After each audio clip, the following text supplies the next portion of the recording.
And I'm here. What's up, people? Do some clapping.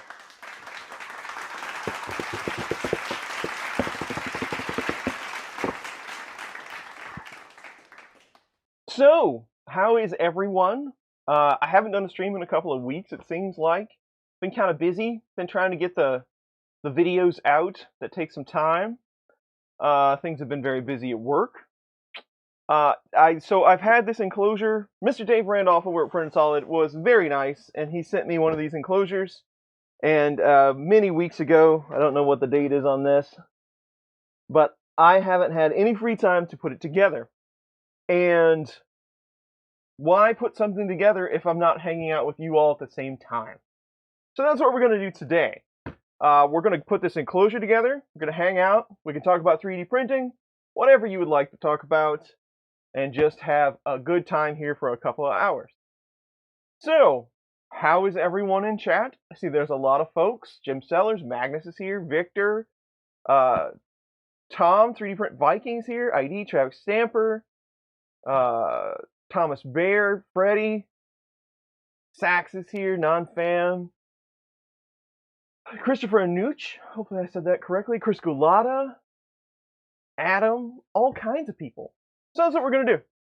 It should be a pretty, Mike Grissom, Aaron F. It should be a pretty smooth build.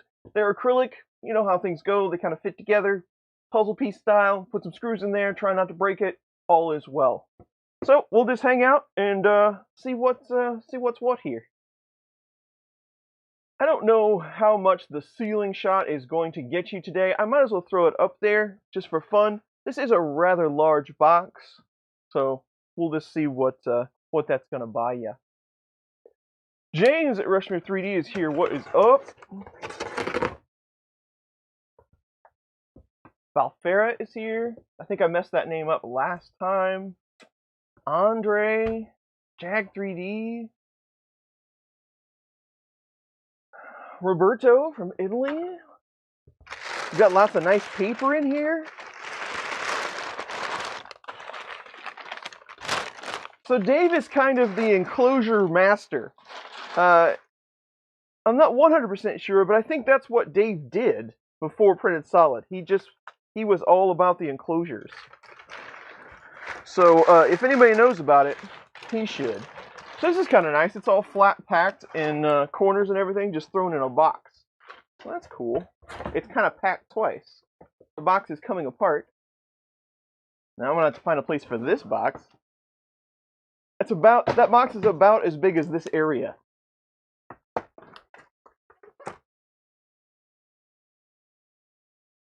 This is the Prusa style enclosure.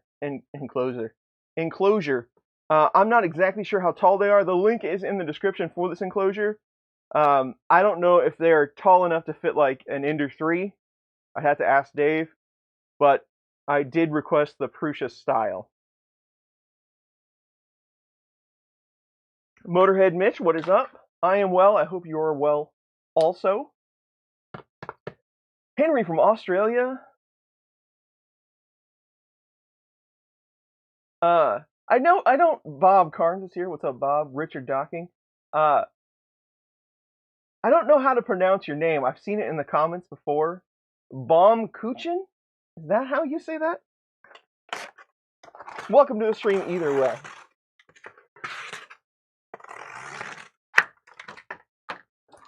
Good old Uline.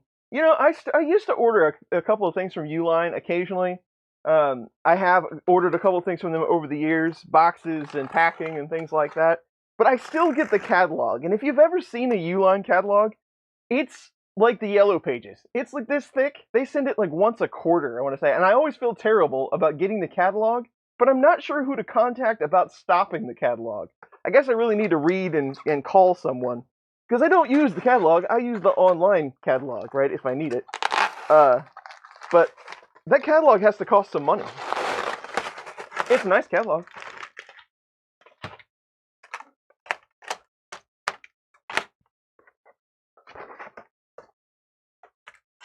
See if I cut this of how much damage I'm going to do.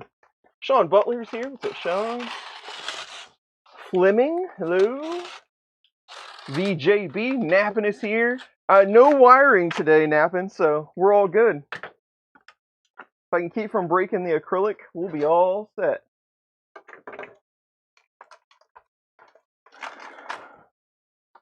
Besides, people are here for breaking. I mean, what do you think? This is Chris's basement, not Chris's mansion. That's all I could think of there.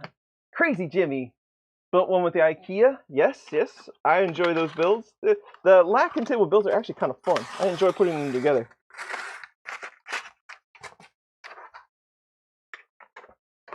Each layer of acrylic is separated. Brilliant.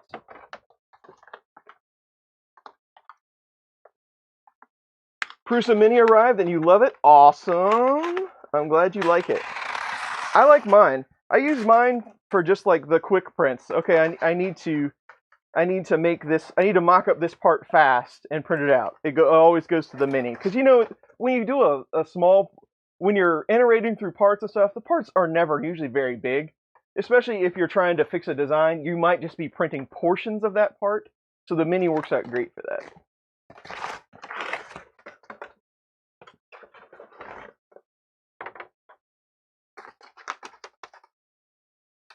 Yes, you don't have to leave Napa when the wiring starts this time. You should be all set.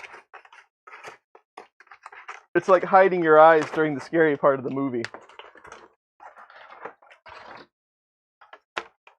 Speaking of scary movies, I am pretty pumped that it's now October, and there will be all kinds of horrible, cheesy horror films on, because I do love them dearly.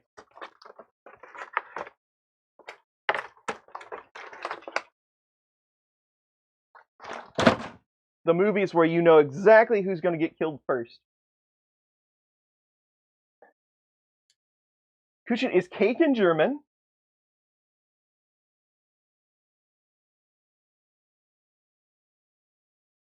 Nice. Okay. See, we learned something on these streams. Please break. Hey, you bet. You're amazing too, Zach.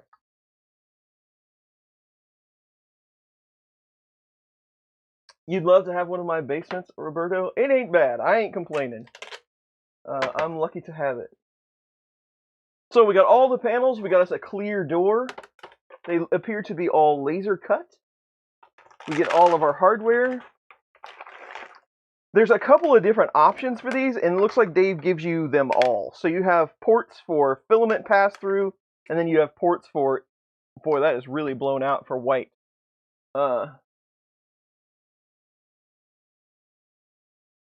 Let's knock that down a notch, like Emerald would do. Can you see that now? Yeah, there you go. So they give you a port for MMU2, so you get 5, and just a couple of single ports. So that's good. And then you get the hinges and the hardware for the door. Not sure what this is. You do get instructions. Okay, so this says Prusa Ender 3 on it. So this should fit an Ender 3 style as well. The Ender 3 is quite a bit taller than the Prusa printer.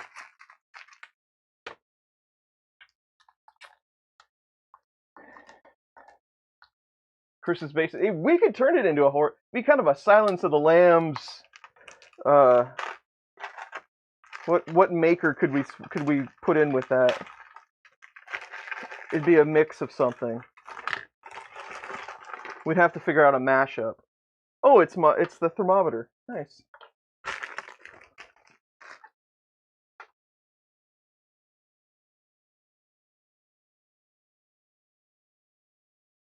You watched me build the Prusa enclosure today. Nice. That's a pretty popular video. People like that video.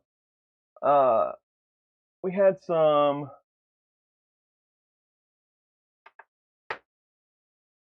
Velcro once that. They're Glenn Hogue. What's up, man? Any thoughts on Mark IV might be coming out? What can we expect? I don't know that we'll ever see a Mark IV. And not unless, because I mean, Prusa is really good about the Mark II. Let's just, since we have some time here, let's talk about evolution a little bit here in the printer scheme. So if you remember the Mark I machines, or even like the Iteration 2 machines and how they came about, things were pretty much status quo, right? I mean, they were all doing kind of the same thing. You used to see that PCB red bed, the Mark II-A, B, that thing. You'd see that, and they were all doing the lead screws and the smooth rods and linear bearings and good stuff like that. Eventually, we got the motors turned around to go on the bottom, and things were just rip-rap style Cartesian movable bed design. This is kind of before we started calling it, this was just on the cusp of when we started calling it i3. And I'll get to the other stuff in the chat. Hey, Colin is in the chat. What's up, Colin? So there was that. Then the Mark II came out. And the two changed a lot because, what the heck? Because of the way that they were using the probe to detect if the printer had skew. So they would take the marks on the bed, the 9 spots, they would take some measurements, and then they would attempt to see if the printer was skewed left or right. So it needed to have a straight line across the front and across the back. And then Z was just raise the Z all the way to the top, make sure the gantry was level, and we'd call it good. So that was the big change for 2. But you remember 2 didn't have a filament sensor. It was just a one-sided gear type extruder. Not all the fancy bells and whistles were there. We were still using the old end stop switches. It's printed parts. It was still the threaded rod, smooth rod combination, which I don't see anything wrong with, but probably the extrusion is much cheaper. We did have a very high quality board in that with an Ultra Machine board, but it ran A4982 drivers, which are good drivers. They're good drivers for the time being. They are rather noisy, but they don't produce any artifacts, and you can control the voltage with a command line. But you can actually adjust them on the fly. So that's pretty cool. So there was that. We'll get to tool changer as well. Panic room. There you go.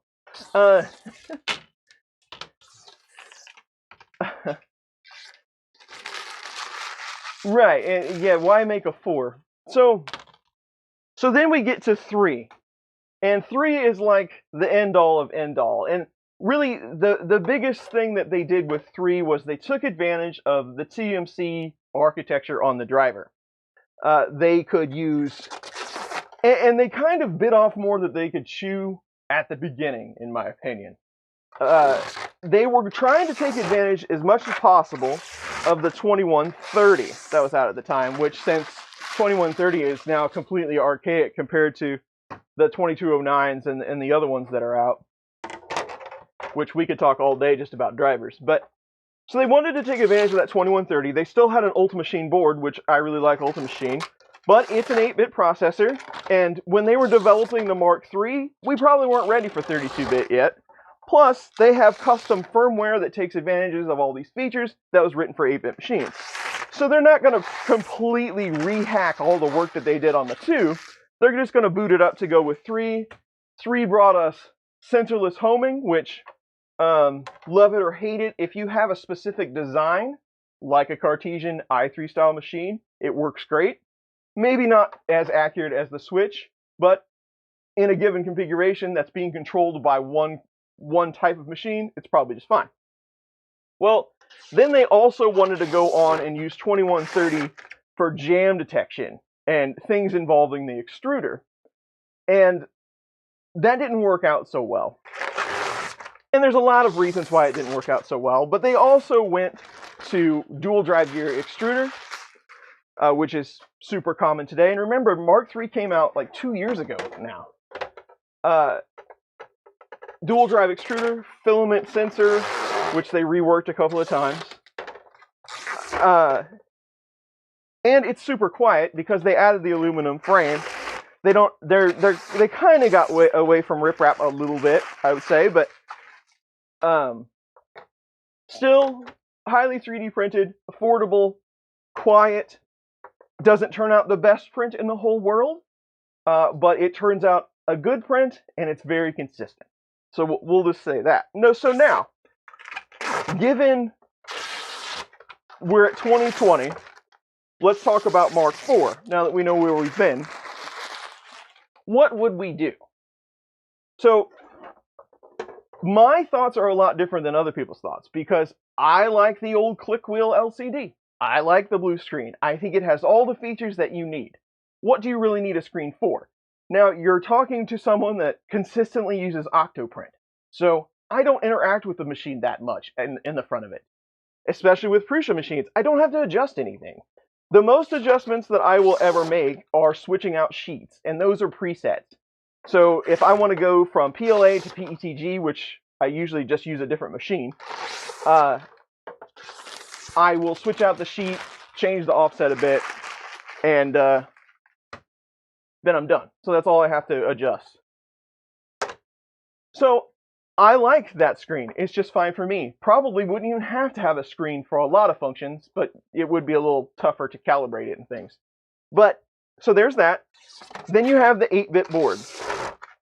That's the next thing you'd have to tackle. So they've already got a 32-bit board going in the Mini with the Buddy board. They're already working on converting all of their software over to a 32-bit environment. Going from, HAL, using the HAL and all that crazy stuff that I don't really understand.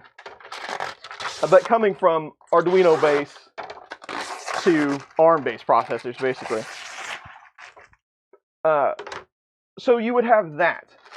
And you could go up a couple of levels in driver. 2209, who knows what they're going to come out with next, all that good stuff. And that would get rid of some of the artifacting and such. But really, a Mark IV, so I would say the 2 to the 3 was a really good jump. That's a family of printer there. I mean, they added a lot of features there. But really, to go all the way to a 4, what would you add? I would rather see them do some sort of upgrade. So here's your Mark III, give us $300 and we'll take it to like a 3.5, where they send you a 32-bit board, you get to run the new software, and maybe they come out with a color click wheel or maybe touch screen like it's on the Mini. I'd rather see them do that, leave the Mark III alone, than try to come out with a 4 with these tacked on features that might not really do anything for you. Muscling up the Mark III, I think, would be a much better idea. I would rather see them get into like Core XY or some other style of printer and just leave i3 alone for now until there's another bump. I mean, there will be more technology that comes out that makes all this stuff easier. They will put more features in firmware that take us to a level that we're not at the moment. But until then, probably just leave 3 alone. So I don't think we'll see 4 anytime soon. What's up, Felix? Dave is here. Sensorless homing. Sensorless is actually less wires. That is awesome. Yes. Ralph from Toronto. Mark IV linear railed, and that's another thing too. So Nappin says linear rails on a Mark IV. What is the price point on an i3 machine? I think $750 for a kit right now is a fair deal, but I don't know that I would want to pay $1,000 for a kit. So that you have that as well, right? Yeah, XL Core XY is what he's saying. Without a screen. Ken is here. Yeah, these look like good enclosures. Nitro is here. What's up? And I think I'm World of 3D. Hello, Sean Gould is here. Super informative. Well, I try. It's a rambling, and I understand that, but that's just my thought process on the Prusa line. I think the Mini was a good addition though, because that gets you that Prusa. It gets you into the ecosystem, which I talk about a lot. I know, but it gets you into the ecosystem. You have a design slicer for it. It gets you a look at some of the upgrades that they might consider on another i3 machine, like those boards, those screens, and it's half the price, less than half the price. So you're able to get in the door a little bit better, and then you get a Mini, and then you automatically just want a Mark III.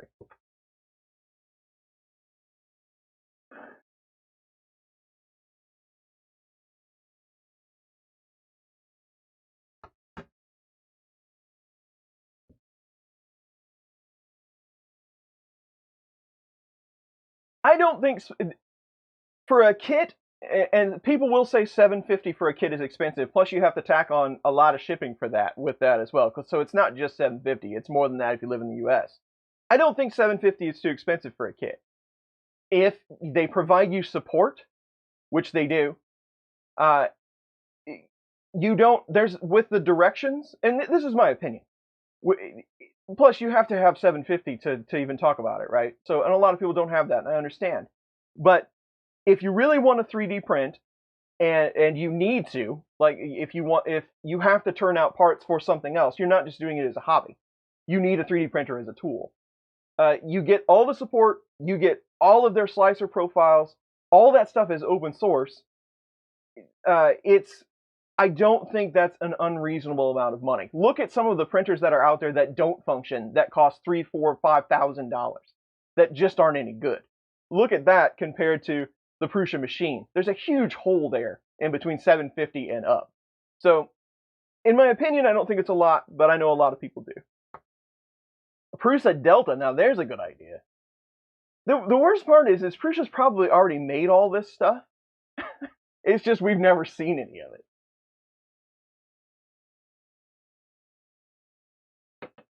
That's exactly what happens. I think Prusa just did that to just introduce the Mini to sell more Mark IIIs. You get long-term updates. They constantly update firmware and slicer settings, which is I got a push last July for my Mark II. So they continue to make fixes. My audio is muffled. I don't know what to say about that.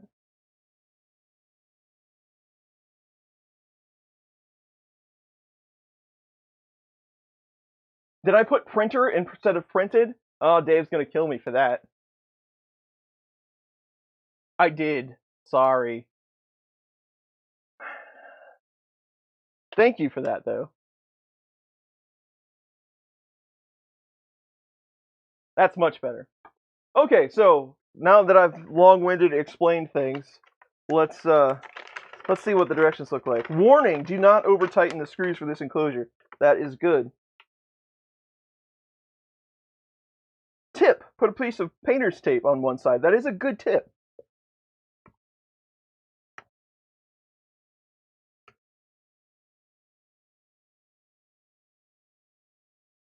Okay. So the instructions are extremely straightforward. I like that. So what do we got? I'm guessing this is my bottom piece. All the side pieces have a hole, and then I'm guessing the back piece has the center hole, D, part D. Oh, top panel has a center hole. Back panel has, oh, he's got one for lower too. So he's giving you all kinds of different options you can do here.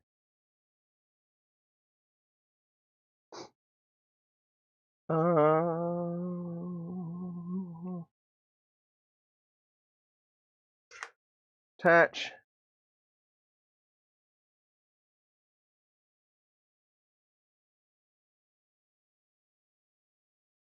Now, the question is, where do I want to put this? And does it matter which side panel I put where? So I get an option for my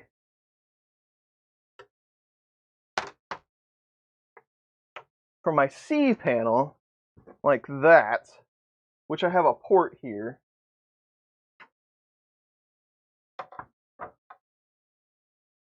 Okay, I gotcha. So you can pick, they're the same panel, but you can pick if you want to flip them left or right. So let's just do one of each, shall we?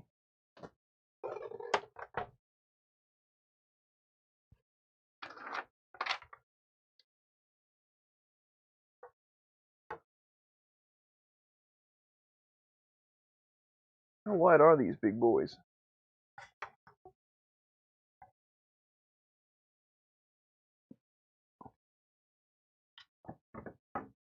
So it'd probably be way easier just to assemble stood up.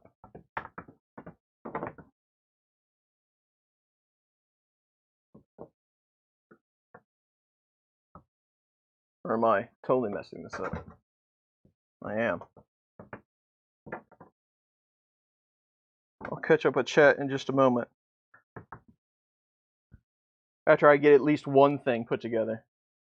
We got time. I'm going to try my best not to run into Glenn and James's stream time at 3 o'clock my time today. So we'll just go a couple of hours and we'll do stuff and things. Okay. How's the tool changer? BLAS, I'm sorry, I remember that you said something and I did not comment. Tool changer is fine. I used it the other day to print a part that I printed. I wanted PLA and then rubber feet on the ends. I used it to do that and it came out well. I have yet to build another tool head. It is still on my long list of things to do. I would like to build some more tool heads for it. I did notice, and here comes another rabbit hole. So I got to looking at Duet 3 online. And so like a Duet Wi-Fi board is 170, somewhere in there. Well, a Duet 3 board is like 230, I want to say. But on the 3 board, you get 6 drivers. So that makes it a little better. But then if you have a 3, you get the CAN bus, so they're connected a lot. It's a lot easier to string more devices out on a bus like that. And they sell a little driver board, just a one-stepper driver board that fits on the Hemera. That it's the same size as the front of the Hemera motor mount there, and they're like $58. So now I was thinking, I could go to Duet 3 on the tool changer and then build Hemeras with their individual boards. And that would give you some versatility on swapping tool heads out if it had its own controller. So now I don't know what, I mean, that's a huge investment and time spent, I understand, but it'd be pretty cool.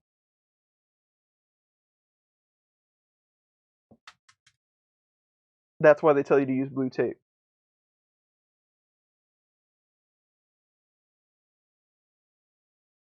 Uh, 3D Print Viking, what's the status on that printer? Are you getting close to done? Is it printing? What's up?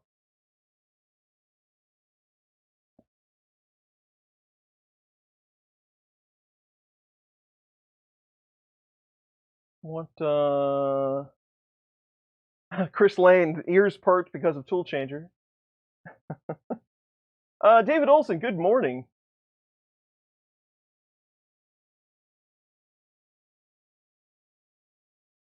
SLS hobby machine, that's a good idea.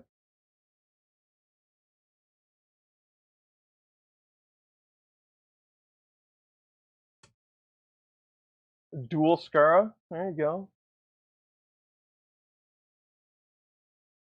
There's a Duet 3 Mini coming out. That I did not know. That's interesting. That is true. Duet 3 doesn't come with Wi-Fi baked on, which is kind of a... I do like the Wi-Fi. They are somewhat dependent on that Raspberry Pi config.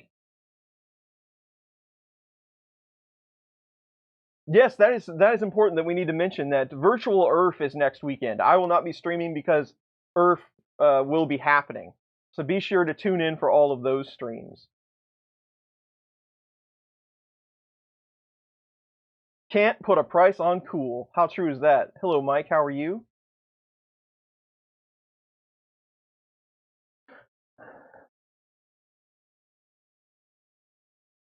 You can run it in standalone mode. Well, I think you can run it standalone. You just can't use the... Is there some sort of Wi-Fi adapter that you can get for it now or something? I saw that there was an Ethernet module, but I hadn't seen anything on Wi-Fi.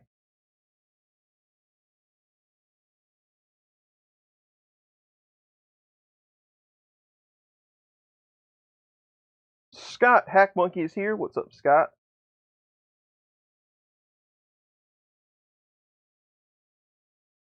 Before my next stream? I don't know. I was actually meaning to ask Glenn about some things about the FK1. I don't know if he's up for accepting questions on that or not, but I was wanting to know a few things about his design and what he did. I got to thinking about it the other day. It's like, you know what? I was thinking about a printer kind of like that, and then I thought, you know, Glenn has one of those. I wonder what he did for blah and for blah. So maybe I need to join them for a stream so I can throw a whole bunch of questions at him or something. So what would be easier? Yeah, this is way easier if you put the back on first. Sure it is. No problem.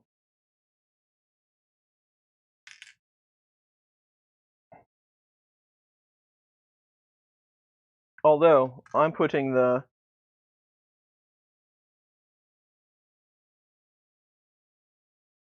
This is the top, but then I have side. Make sure before I do this. Rework today is not really what I want to do. Let's do... Before I do that one, let's do this one. Because I want...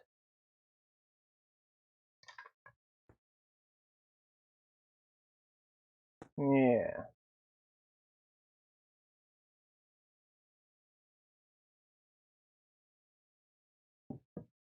Unless he wants some sort of pass-through type chamber, which he might. That might be the whole crux of this thing. Did I use that correctly? Let's do it like that. This thing is just begging for all kinds of stickers on it, I gotta say. There's prime real estate here. You know how much I like stickers.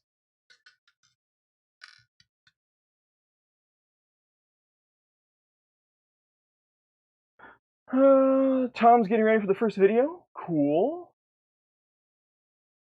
Fun in the basement. There you go. That's what we need.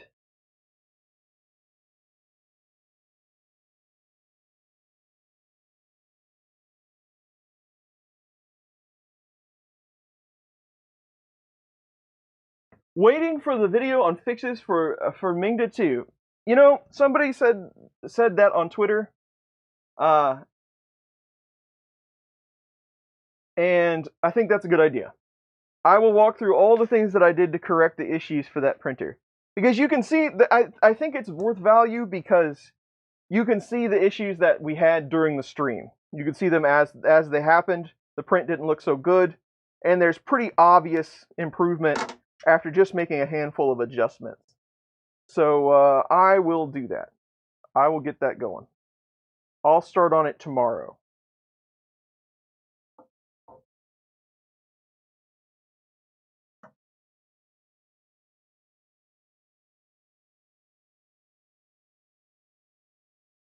Enclosures are kind of expensive, and you can build your own. I don't like messing with acrylic myself, plexi, anything like that. Don't like messing with plastics.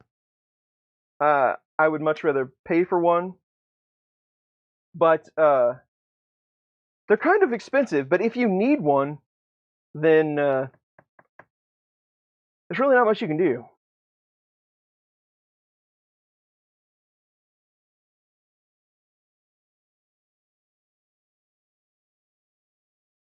The side panel C part has a round 2-inch hole oriented towards the rear top. The rear panel part is reversible to put the power cord access through. Gotcha.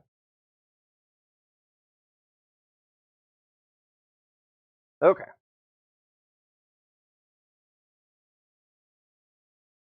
Now we'll put the back on.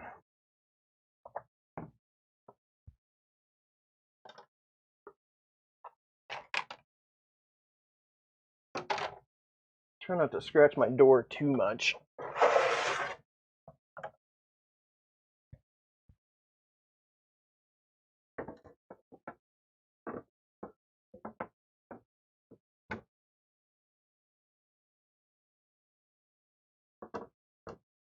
But I have some ideas for this one. I actually have a couple of enclosure ideas, different videos and such.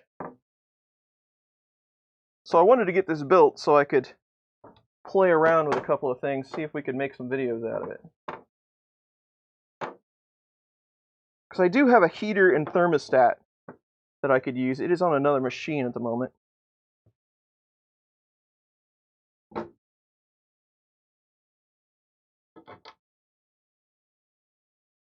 "3D Maker Kit is here. What is up, Bennett?"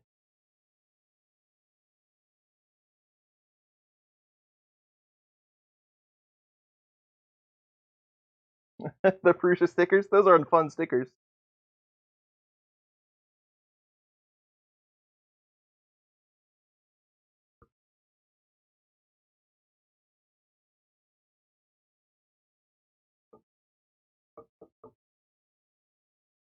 What's my take on the recent F360 changes? It did not impact me in any way. I noticed that I did like to see that they now do let you do step, which I do occasionally do. And the only reason why I use it, because I don't have anything that'll run step files. I use Fusion for everything. But it didn't impact me at all because I'm a pretty light user. I'm not a power user by any means. I just make, rough parts for 3D printers, and Fusion does that just fine. I don't have to have more than 10 documents open at a time and all that good stuff. I do like that they made the ability to do step export again, because that makes it handier for people that I share my files with, and that's a good thing. But no, it doesn't impact me. It's still extremely powerful software that they've let me use forever for free.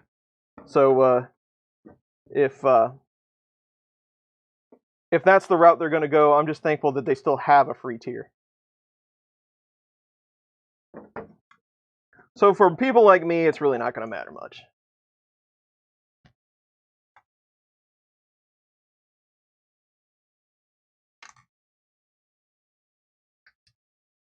How's the weather out here? It's a very nice day. It's very cool. I don't know that it's going to warm up again. It was 37 2 days ago when I woke up. That was a little surprised by that, actually. It's usually not that cold this early, but it has already started to be a pretty cold fall for us. But yet, still nice. I mean, it's sunny and everything. It's not dreary, we haven't had rain in weeks. So it's nice, dry, just a little cool. But thanks for asking.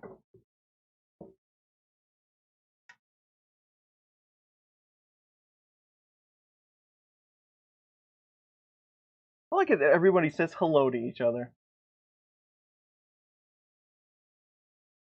Yes, it would be a good video, and I'm trying to, if you've noticed on some of the videos that I've been putting out, I've been trying to get all of my riprap firmware videos done, because there's a lot of how do I want to say that?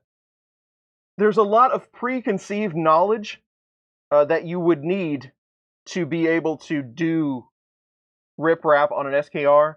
Sure, I could just say do this, and then it'll work. Sure, I could do that, but you're going to have a whole lot of questions if I did that. So now that I have a lot of the riprap stuff out of the way, how you upgrade, because most of those configurations are forcing you to use riprap 3, and it is different. So I got that upgrade video out of the way. So now that a lot of that stuff has been laid out, and I've learned a lot of that stuff. Remember, I don't know all this stuff by heart. I've learned a lot from that stuff. Now I can start working on riprap on SKR boards.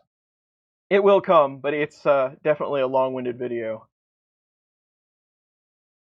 We'll get it done. Okay, now we're starting to look like something.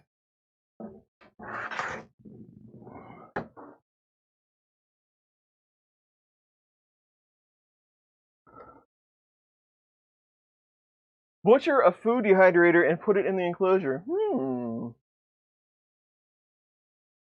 You could probably get them real cheap. Where do I come from? I'm from the United States, right in the middle, in Kansas City, Missouri. Furnace is not on yet. We've had some pretty chilly mornings here in the house, but it's not on yet.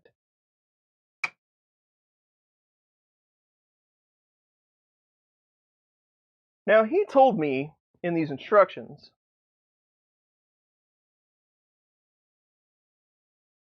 wasn't supposed to put C on.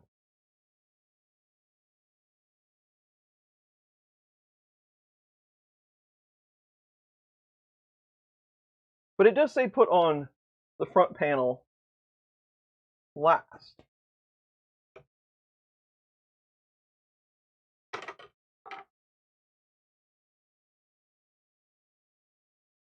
Yeah, that's the front.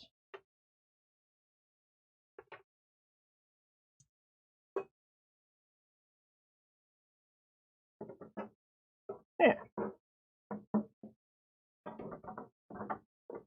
We got this. I kind of know what I'm doing. All right.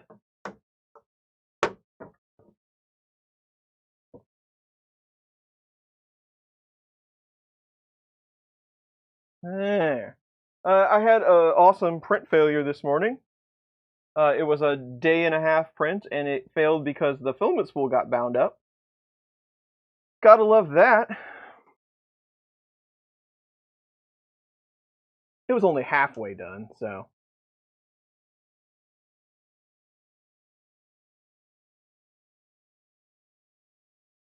I'm not sure why it got bound up either. I saw it for like 2 seconds before I started this tree, and I'm like, well, that's future Chris's problem.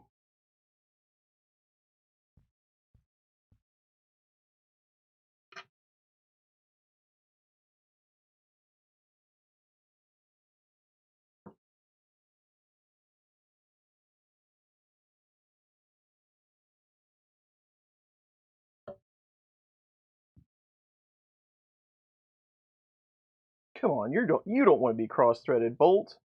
You don't want to do that. You want to be nice. And go in that screw. Or square nut, or whatever it is. You know, the thing.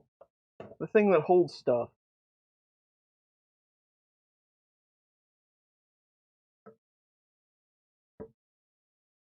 See? That's how you want to be. Be a team player, square nut. I know what I'm doing.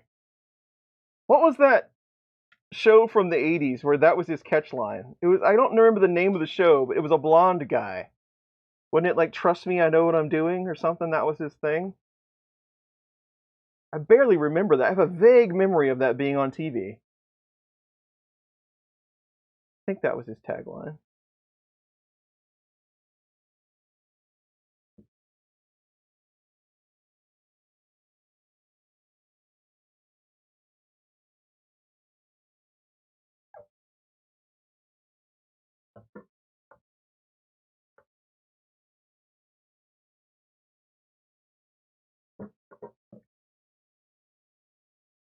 This is all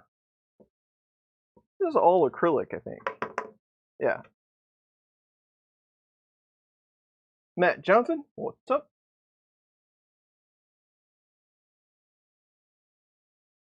TK, I don't think I said hi to you. What's up, TK?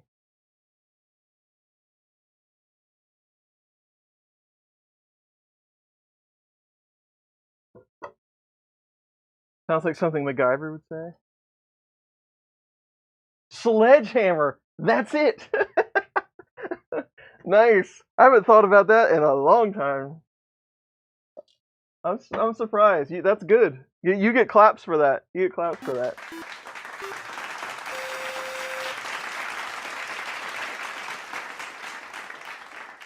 Ha Tran, just subscribe. Thank you.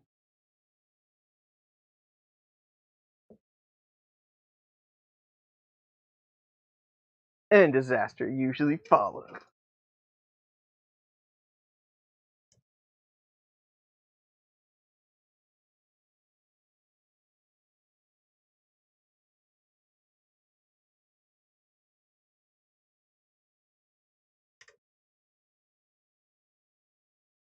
And burns great.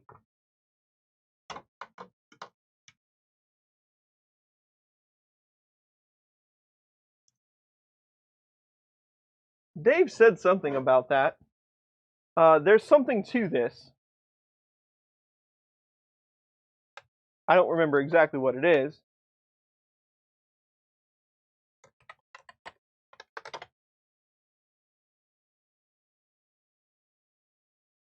Because remembering things is not what I do.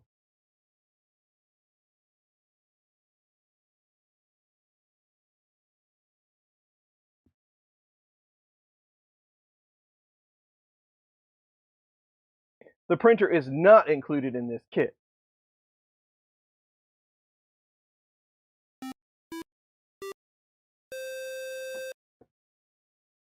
Tony, thank you for the sub.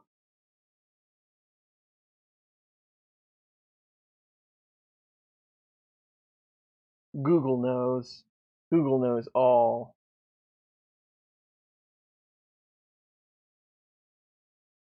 I'm going to say SC Doctor J3.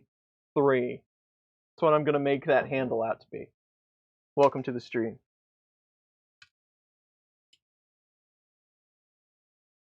I love it when a plan comes together. I still know. I work with guys that still say that constantly. I love it when a plan comes together. The A-Team was the best. I love the A-Team.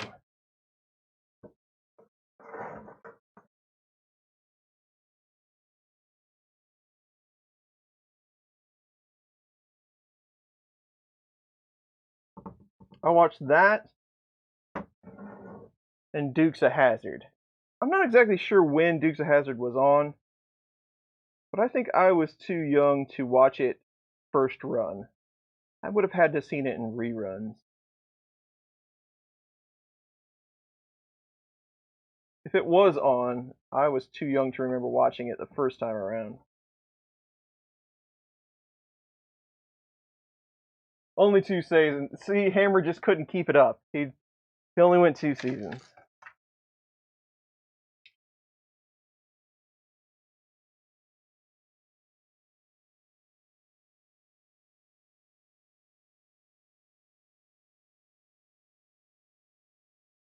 On a bigger bonfire. I bet you that IKEA stuff does burn really well. A lot of cardboard and glue in that stuff.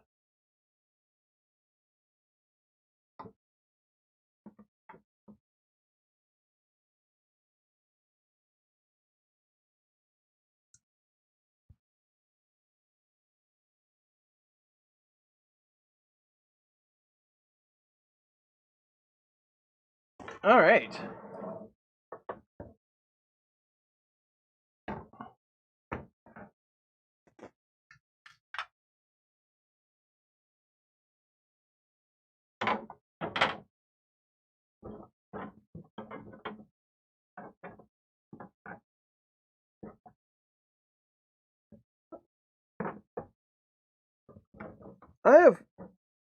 I I do have some ABS left. I do occasionally still print some ABS, but I don't know that I will ever buy any more. I still have a couple of rules that I use on occasion. It works pretty good for certain things, especially if you want to tap it or drill it. So I still do use it. But ASA is kind of taking over. I really enjoy ASA. And the only problem is with ASA at the moment, it's really hard to get consistency. So when you jump from, and I've talked about this before, I'm a broken record, I understand, but when you jump from one manufacturer to another, it's not, I don't think it's like as widely made or as common yet. So it kind of seems to swing drastically. But I've been buying, Prusa has come up with more colors of ASA recently. So I've been mainly sticking with them and Polymaker. And that stuff has been great. It's much more enjoyable to print than ABS. It just comes out nicer. It still wants to pull some. I mean, it's, you know, it's still somewhat temperamental, but not as bad as ABS.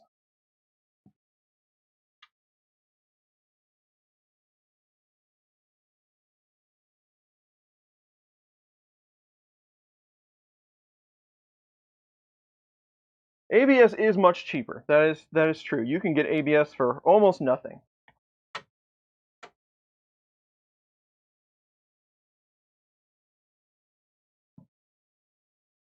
Knight Rider, there you go. The Hoff. He gets style points on his haircut alone. Nope, that one's gone.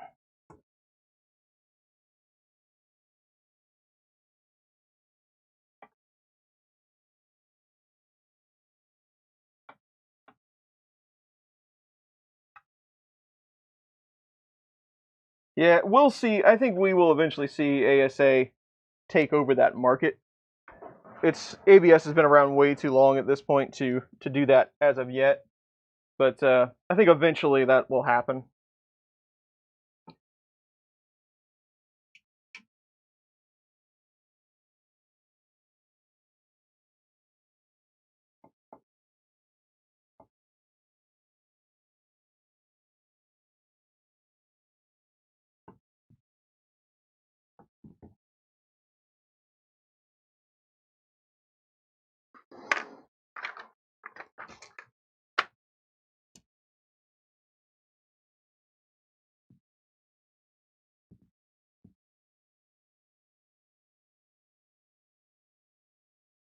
Bed weld. What is bed weld? Sounds dangerous.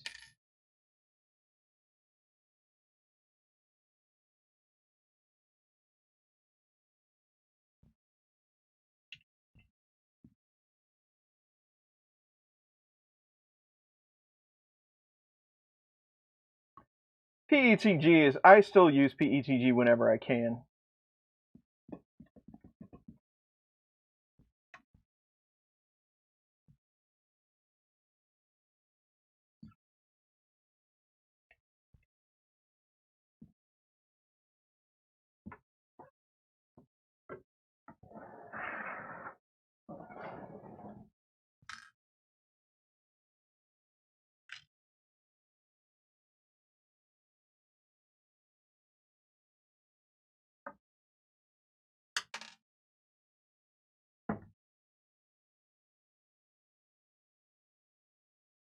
I haven't had a whole lot of luck with PETG CF, actually.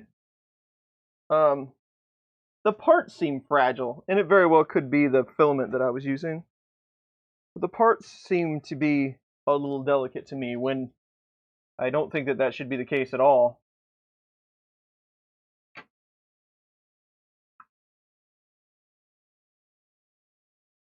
So that is definitely one that I need to revisit.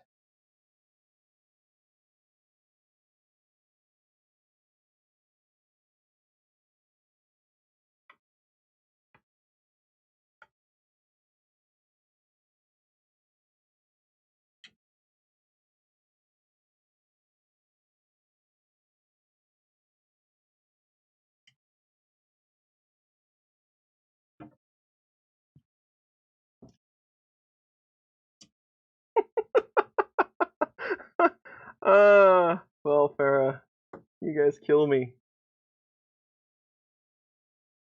No parts have been lost.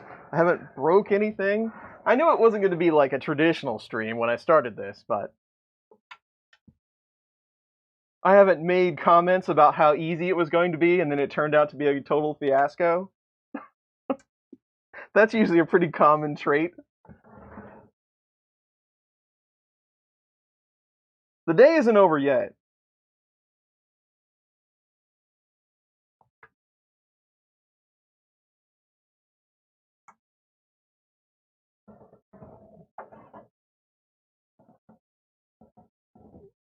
Extremely low probability. You never know. You never know.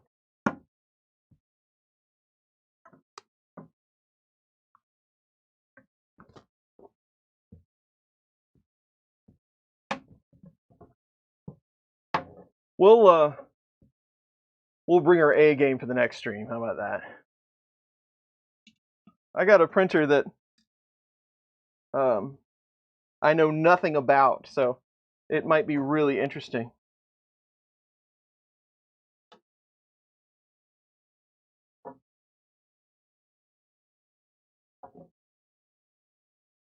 And when I say I know nothing about it, I'm not even sure who made it. I have to go back and check my records and see where it came from.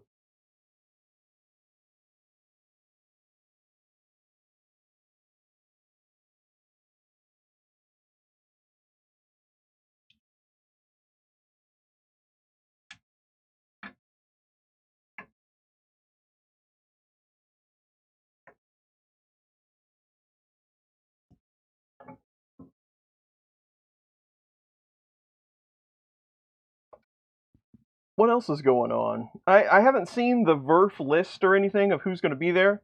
I was talking to Giles. I'm still not exactly sure how he pronounces that. Over at Exoslide. He is going to be presenting on Sunday.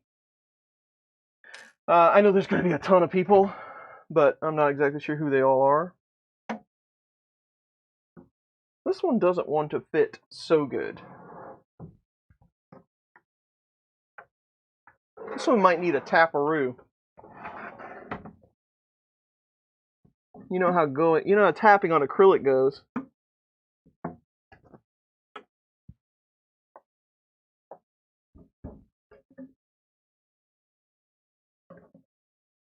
I'm not exactly sure why either.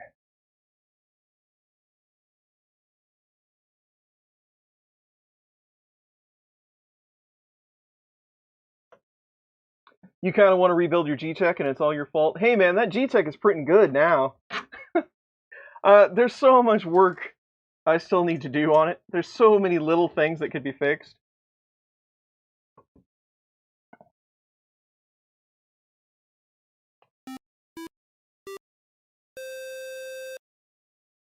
Skinner 2. Thank you. Did I thank Tony? I did thank Tony. What's up, Sergio? Hey, there's Dave Randolph himself. Thankfully, there's no no firmware update, no Hotend clog. That is true. That's true. I don't have to clear out EEPROM on this guy.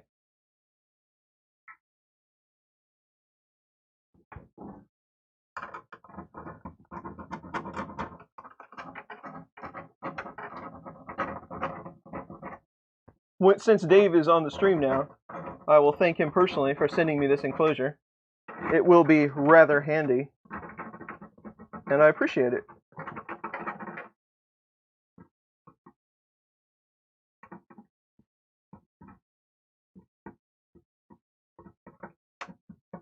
I got just like a little burr from the cut on this one piece here.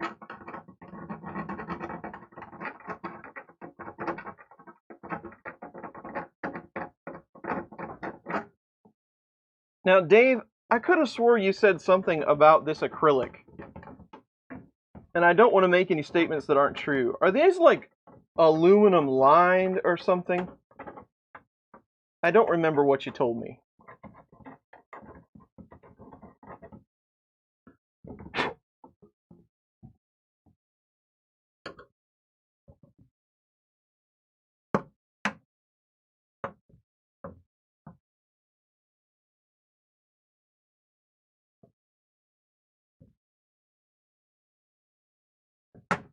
There we go. Beautiful.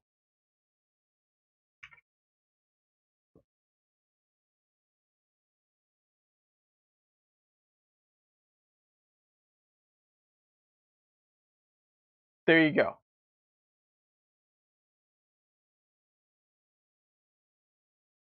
They're aluminum cladded composite material. This is no longer acrylic. And I was going by the info page, Dave. It says laser cut acrylic. It doesn't really feel like acrylic, but I was going by that. But thank you for clearing that up.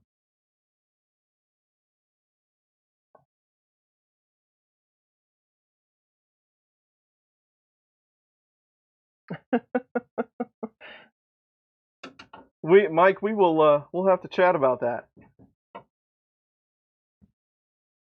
I do have that one extra one that you sent me. Mike and I are talking about giant stickers.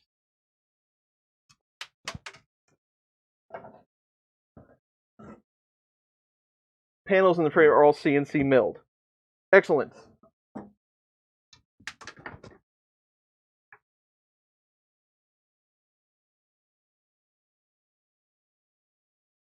So there you go, 3D Maker Kit if you're in here.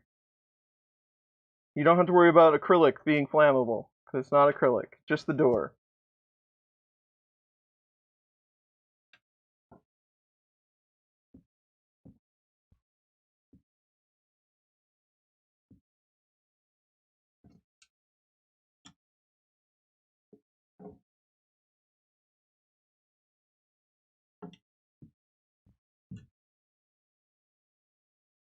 Paul Cumber, what's up, man? Chris proof. Nah, I don't think so.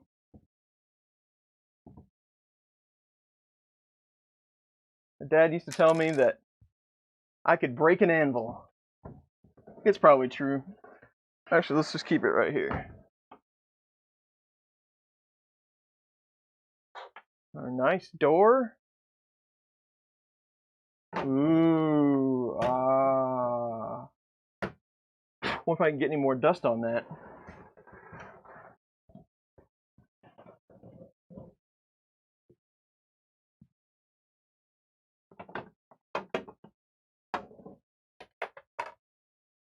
No, it is not Melanie.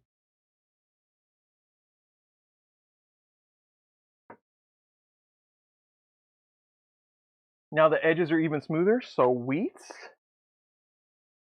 Mine wasn't bad. I had one little burr, but the rest of it went together really smooth.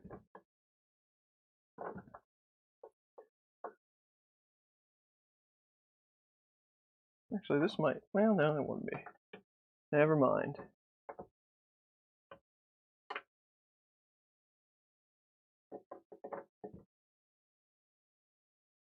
You can't see me putting anything together, can you?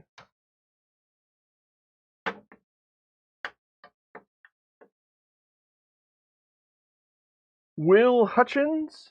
Did I get it right? Hutchin. Will Hutchin. What is up, Will?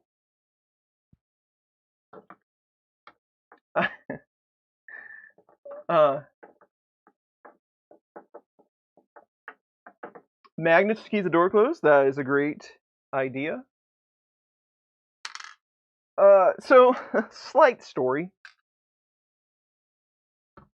Don't forget the hinge spacers. Go!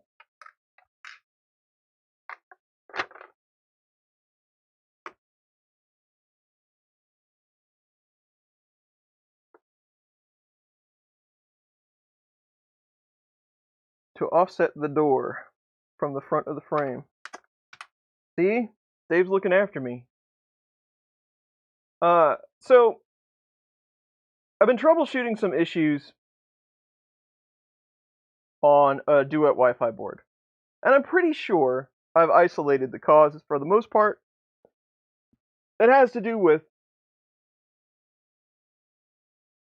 the driver and how many steps it's processing in a certain amount of time, and you can see that reflected on the prints. We could get way deep into that, but that will be for a video in another day. But I have never been on Jules, thanks for the sub. I had never been on Duet forums before. Like, I'd look through them, of course, but I didn't have an account. I'd never posted anything on them. And I kind of wanted to get some Duet gurus' point of view. You know, it's like, have you ever seen anything like this? And what do you think would be the fix and all that good stuff? So, Spacers! There's my Ivan Miranda for today.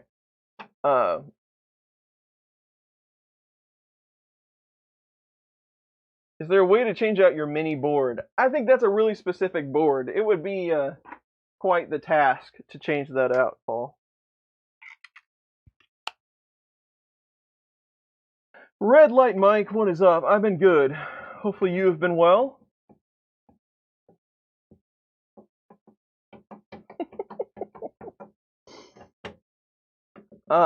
So anyway, so I hopped over to Duet Forums, and I created an account, and all that good stuff.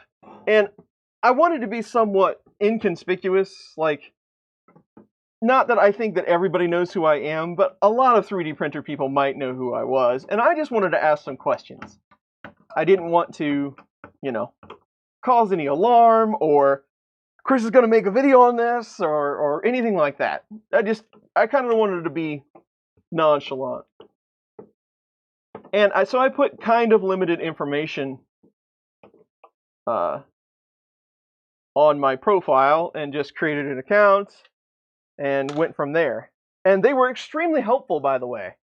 I just kind of posted, this is what I got, this is what I see. Anybody ever see one of these? Seen something like this? And a lot of people jumped in with great suggestions. They were kind of thinking the same thing I was thinking about certain things, which is cool. At least I kind of know I was on the right path. And then there were some suggestions like, hey, you should do this. And I hadn't done it yet, but it was kind of, okay, now I need to really start to troubleshoot this and figure it out. So it was on my list of things to do. But all in all, they were very helpful. And there were lots of responses with like just one day. You know, they were all over it. But I kid you not. And I am very appreciative of this. I am. But like the 5th post was something to the effect of, hey, I know this is off topic, but I really appreciate your videos on YouTube. I just realized that you're Chris from Chris's Basement. And while that's extremely flattering, that's really cool. And I mean, not everybody gets that experience, but I really was trying to be somewhat unnoticed on that forum, but it didn't go so well. But that's okay. So then after that, I put up my Chris's Basement icon so people actually knew who I was, and because the jig is up now. But that's pretty cool. It's an interesting feeling, I have to say that, to be known for something. Which, as we all know on this stream, I'm just known for, you know, breaking stuff and things and such.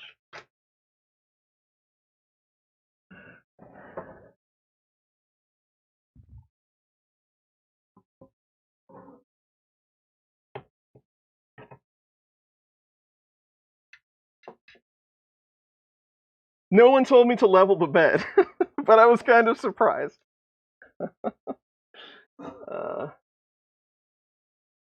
Shouldn't there be a printer inside? There should be. But we're going to put it together as is at the moment. So Dave also sent me one of these printer one. What are they? They're both a printer. They're both extractors, but 3D Print Pro 1 extractors.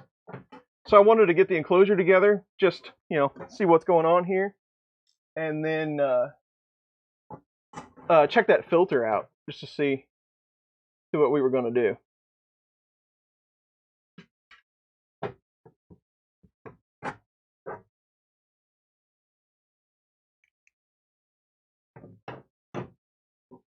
You can't hide the Chris Riley.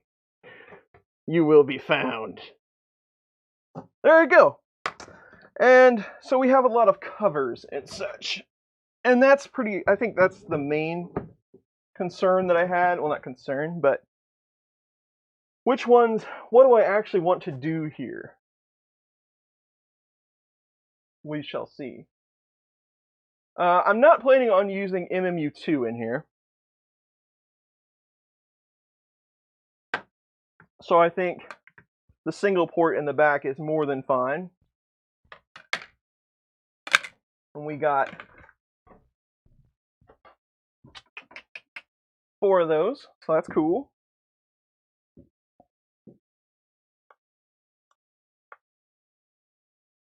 You want to see me build a... Basically, you're saying you want me to build a ship in a bottle, only 3D printer style? I only get like 2 really small gripper tools to build it? That would be a long stream.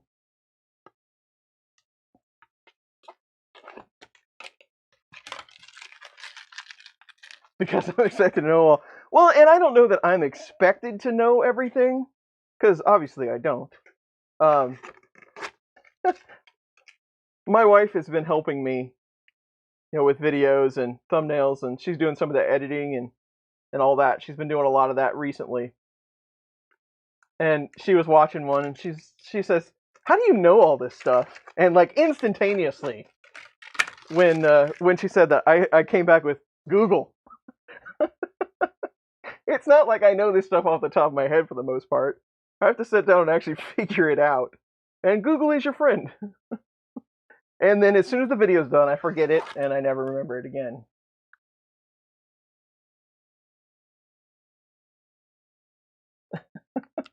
My alter ego was Chris Riley.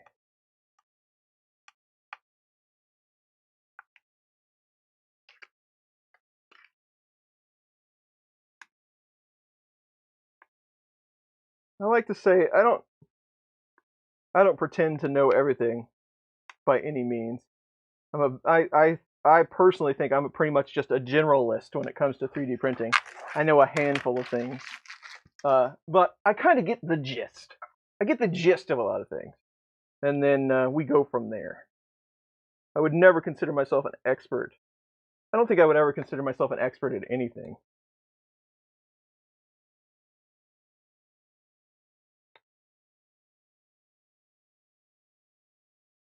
Hmm.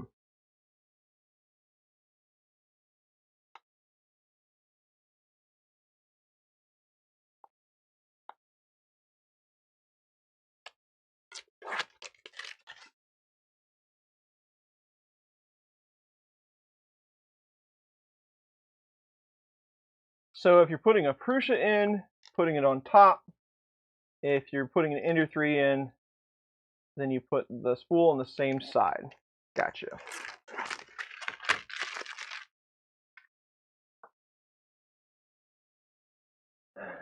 Cable on the outside and leave the corner off for cooling.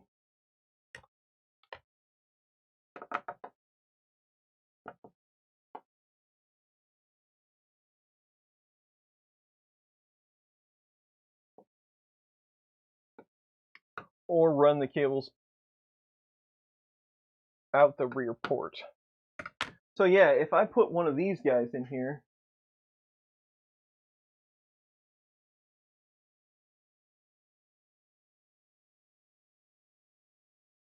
I would guess I would want... Oh, I did print a spool holder and things for this. I guess I would probably want this back open. Where's my spool holder? I'll be right back. Radios active something RC. Can't see it that well. Thanks for the sub.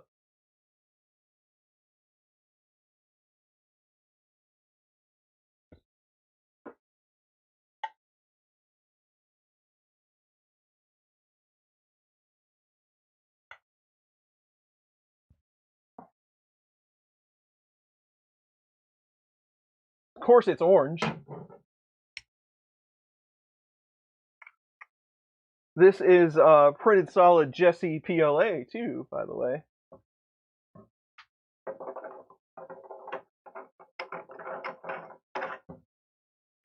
Let's see, where should I put this? I guess that's another question.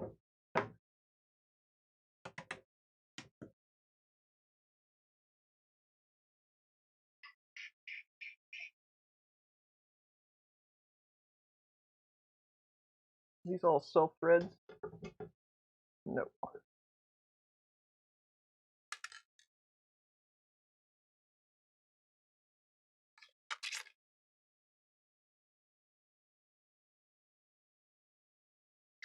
Greg is here. You didn't miss anything, Greg. We are just hanging out.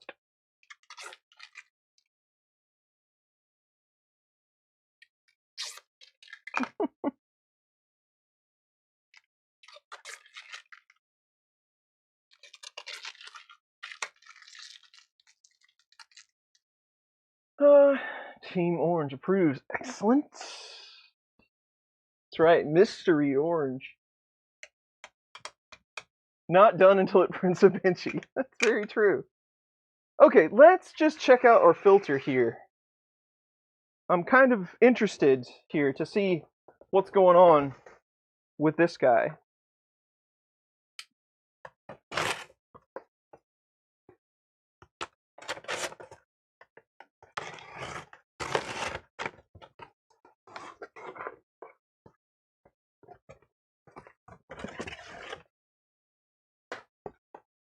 Ooh, you get a user manual CD?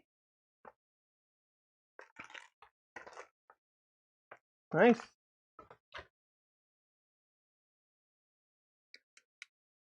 Is this a shop vac? Probably use some more coffee.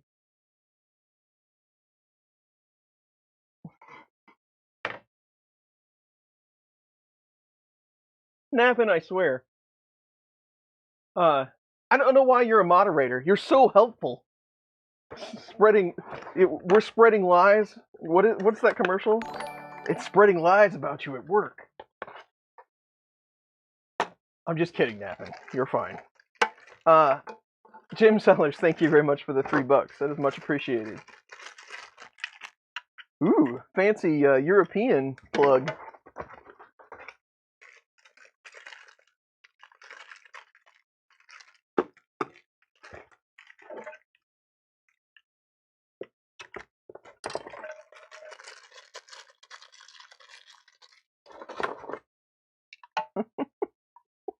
Well, it's not like you got anything monetary to lose.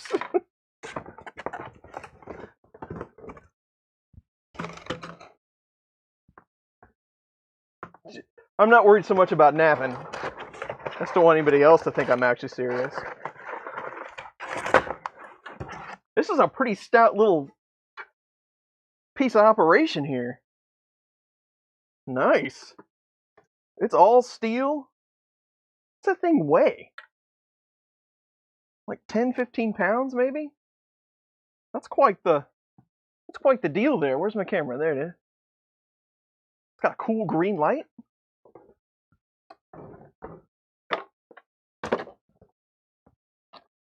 So this one doesn't actually, so this is just a single port. It doesn't actually recycle it.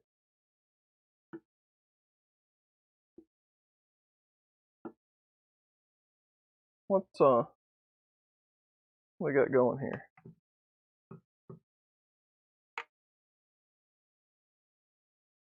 Again, I have to find some place to put all of this.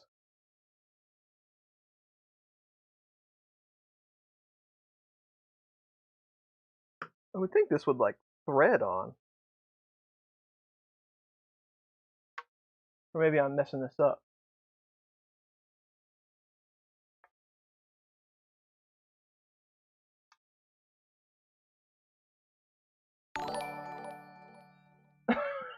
This is for more coffee. Sergio, thank you very much for the 20. He automatically becomes... Thanks, Sergio. I always could use some more coffee. I was laughing at Dave's post about he automatically becomes a salesman shill.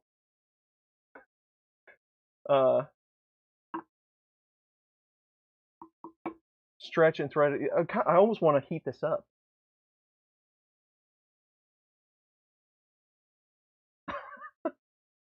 An ANET clone to log would be called kindling.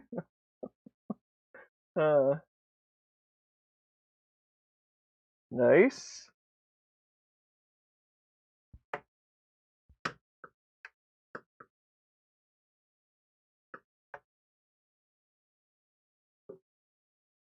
This might require more coffee.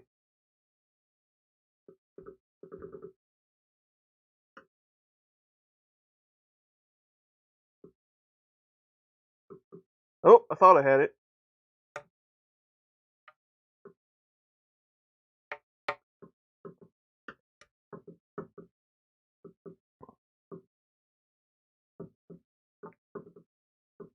Need like a set of snap ring pliers or something.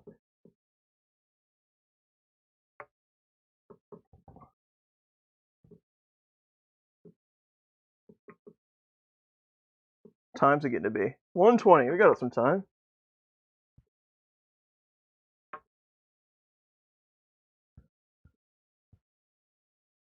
That should work.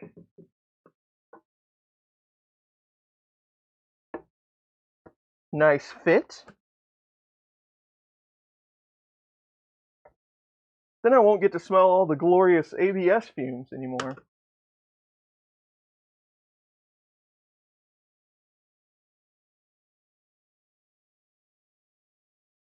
Yes, it is a BOFA. I always mess up the name of it. 3D Print Pro. 3D Print Pro 1. Yes, it is a fume extractor filter type thing. So, with that said,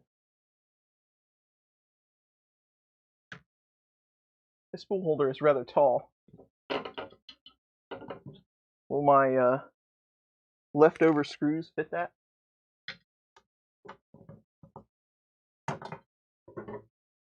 They will. It's almost like he designed it that way.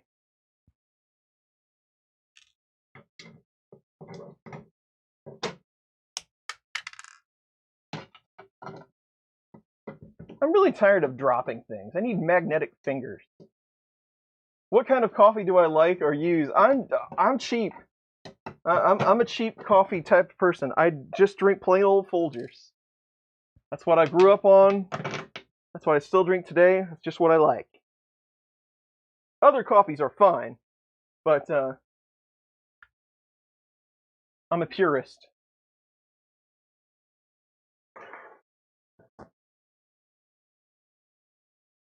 Or less gravity. That's right.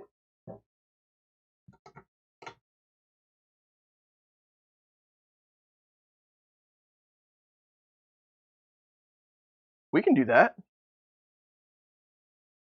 We got time. Let's do this. So let's finish the spool holder.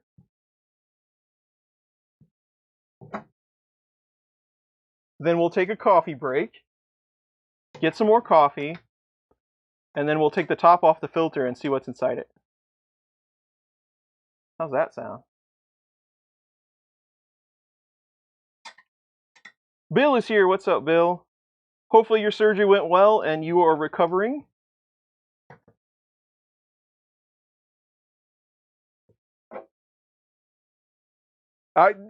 Jake from State Farm, nothing truer has ever been said. I can't hang on to these keys for nothing. I'll drop it 4 or 5 times during a process of doing something. It's really maddening.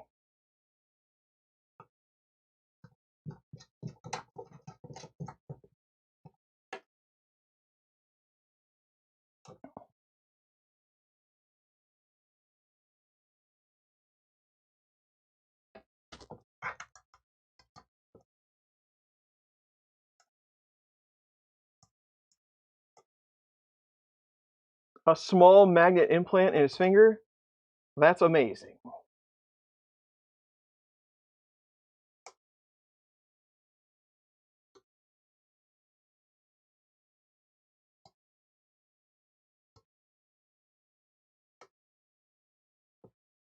Quite the cut up. All right, Bill. I love it.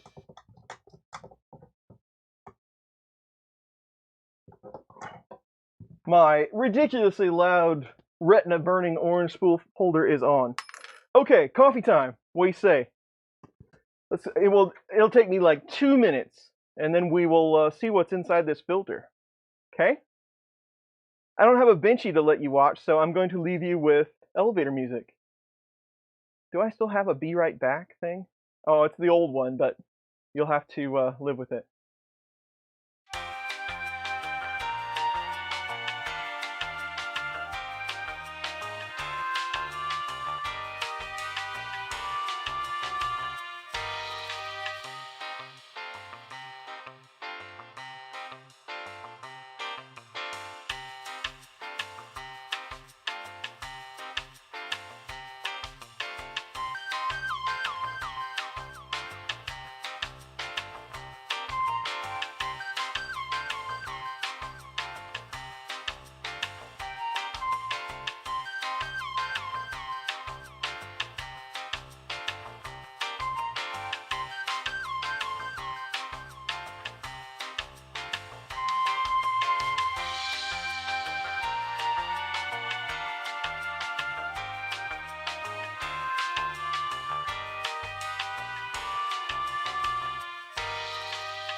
And I'm back. So let's shove this guy. I don't like that sound. Let's shove this guy over a bit.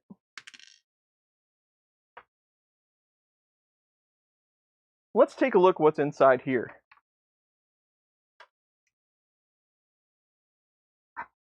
The BOFA 3D Print 1.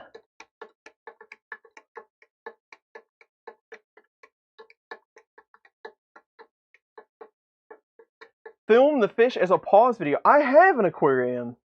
You know what? That's a pretty good idea. I should consider doing that, actually. That's a pretty good idea. I'll think about that, Freddy. I might try to set that up. Thank you, Dave. It's good to be back. And I didn't even fall down the stairs.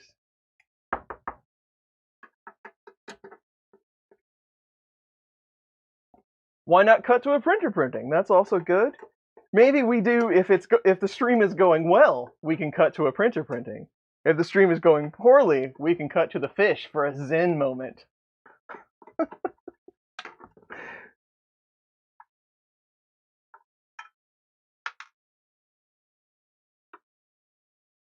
I guess this just comes off. I don't want to completely ruin everything. Look at that!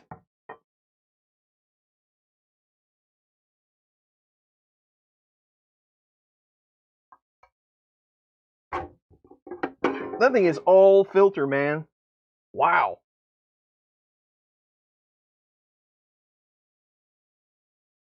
That is crazy. You can hear the charcoal in there. Nice. There's a little fan in there, but you don't want it to pull too much air through there. That is nuts. That's like a car battery. Walter's live. What's Walter doing?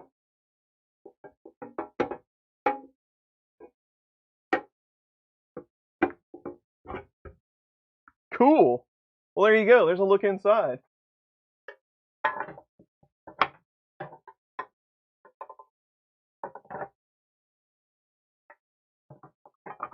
That's really what I need, a benchy in my fish tank.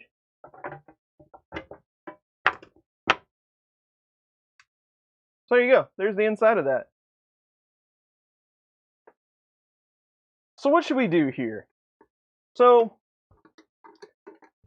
Dave, so if I just put the Prusa in there, the Mark III, the power supply is actually going to be on the left-hand side. I should probably flip that. If I'm going to put a Prusa in there, I would be probably better to flip that back panel over so that that hole would line up. And we got little covers for some of that. But so Dave, are you saying that that hole that is for the cord is probably sufficient enough to give a little cooling to that power supply? Or should I leave the opening, the large opening on the top, uncovered as well to give me a little more cooling? What are the thoughts on that?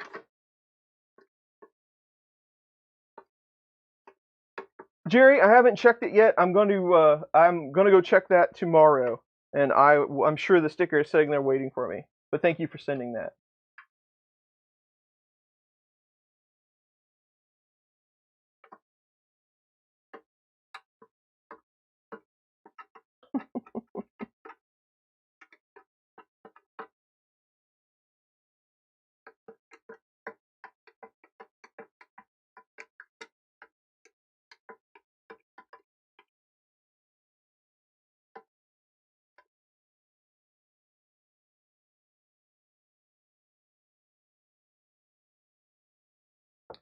Actually, rear hole isn't used for Prusa.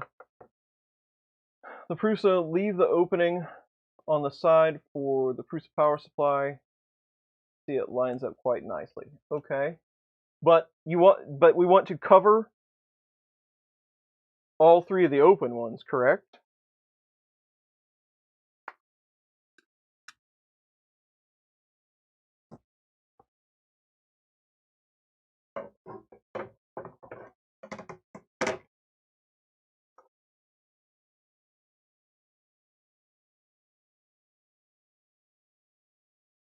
I think this one is 300 and some change. Dave can correct me. Okay. So Tom Llama is here. Welcome, Tom. So I got a package from Tom the other day, and I wasn't quite sure exactly what was going on, so I had to ask him. Tom made a flash swatter and 3D printed it in my likeness. And the handle for this fly swatter is like crisscrossed like a ponytail. And after I kind of figured out what was going on, it was rather humorous. But Tom, man, you got some serious free time. That took a lot to figure out.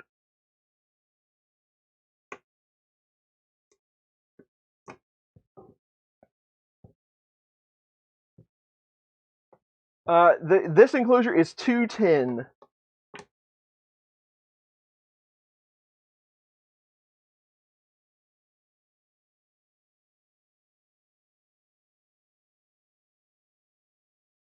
Getting ready for some cursing. Well, so this one,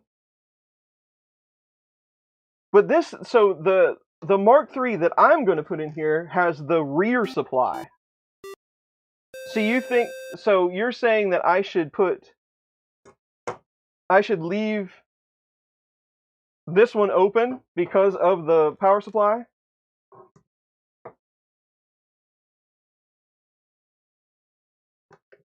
Fusion can be misleading in size. You really need something that was kind of hard for me to grasp when I started. You really almost have to have something to hold in your hand while using Fusion.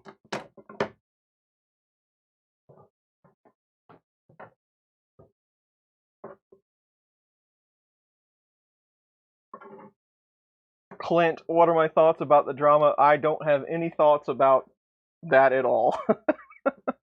I could care less.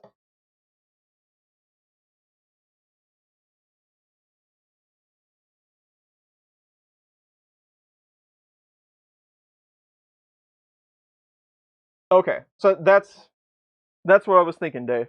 No, so the one that will go in here is in the rear position. So is the Delta style.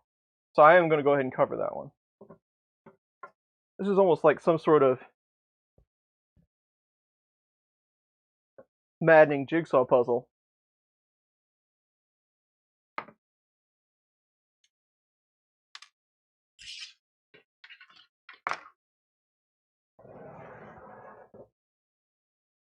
These enclosures, I need to remember to leave a link to the filter in the description too.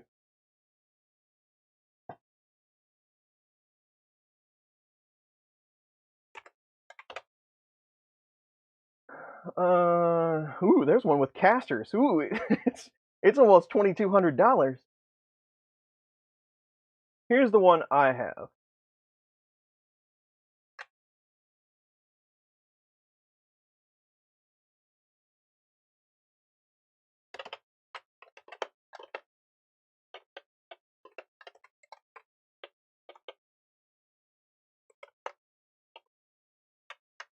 There you go. I have updated the description with a link to the filter as well. These were provided by Printed Solid at no cost to me. No money has exchanged hands. All opinions expressed are my own. But I do appreciate it. Thank you for sending these over. And I'm sorry it took so long for me to get to this.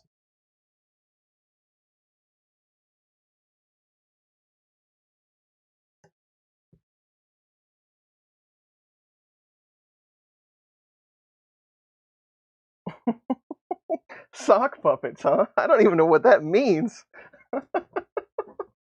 Hilarious.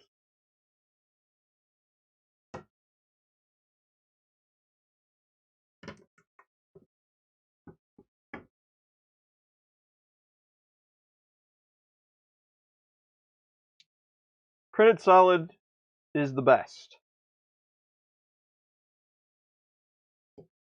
It's the reason why I have very little free money, but it's for a good cause. Dave holds all my spare money for me.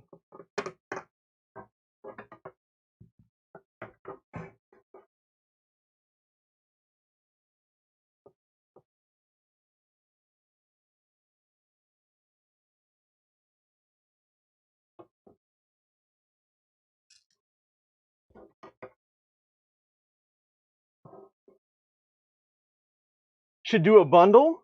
I think that sounds like a great idea.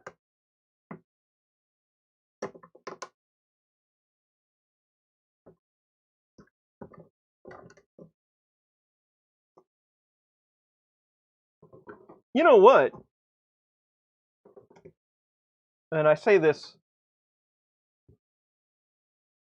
because I'm kidding, and I don't want to put any pressure on anyone. You know what would be awesome? If we knew somebody that just happened to manufacture filament, and they manufactured a color just for us, you know, for Chris's basement, and they sold it to you all, and it was a really cool color, and then you guys would go out and buy all of it, and then that filament manufacturer would profit greatly. You know, that would be really cool if that happened someday.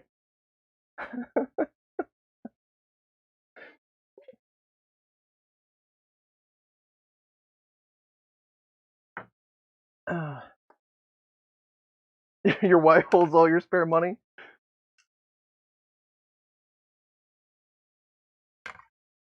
There's some, I don't remember who I heard it from, but maybe Ricky Tanner, we were talking about or something. He always says he's going to have to ask his wife, but he refers to her as the CFO. I always really like that one.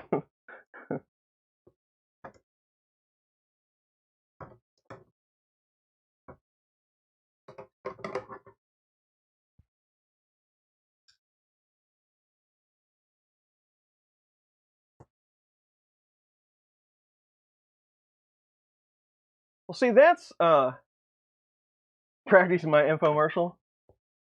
Subtle hint. Subtle hint. I don't know who it would be, Dave. You know, Uh, there's there's a lot of people that make great filament out there. Not so many that make really awesome filament at a phenomenal price. But there are a few. What color would it be? So as you know, I really wanted to try to get sponsorship from Hanes T-shirts because I only wear the same T-shirt over and over. So I thought that would be just a drop kick, but they don't seem interested. I never contacted them, but that would be funny if I was sponsored by them.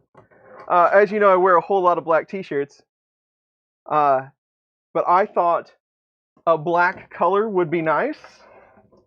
I am a big fan of things like Vertigo Gray and that Mystic color. Is Vertigo Galaxy is the Filamentum one, I think. I get who makes what. Crucia has one. Filamentum's got one. There's a couple of others that I really like. I like the black. I kind of like the flat black, where it kind of has a flat sheen. I don't know how they do that, if it's like pearl or whatever they do. I kind of like that. But I thought a really cool black color with some sparkle in it of some kind. I like it when they do the silver, but there's kind of a blue sparkle that they use. I really like that. So I thought that would be a pretty cool custom color. And you wouldn't have to put my name on it. So in case I, fly off the handle someday, you could just call it whatever you wanted. It's just a cool black color. So there you go, win-win. It's a business idea, I'm saying. $1 million idea. Or at least a few $100 idea. Vertigo Blue Metallic. See, I like the way that sounds.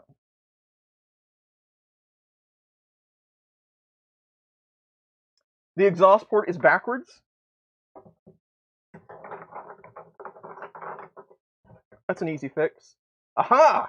It makes much more sense this way.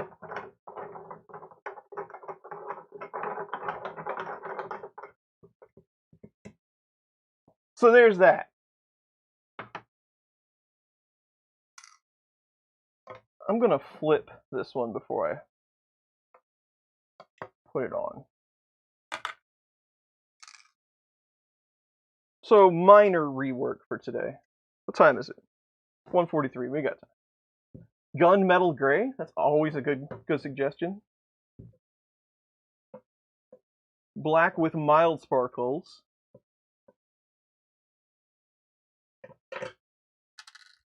I like like green slime has and the blood red has very subtle sparkle in it, and it looks real good when you print it. It's got a real nice sheen to it. Basement coffee. Dark bluish black, yeah?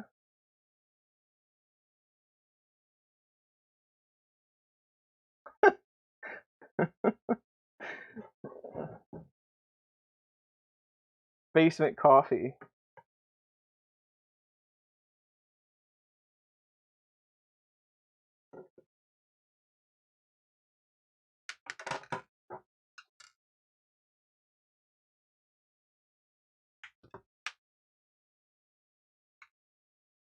I don't know. It's just an idea. I'll come up with ideas. All the hard work is done by other people.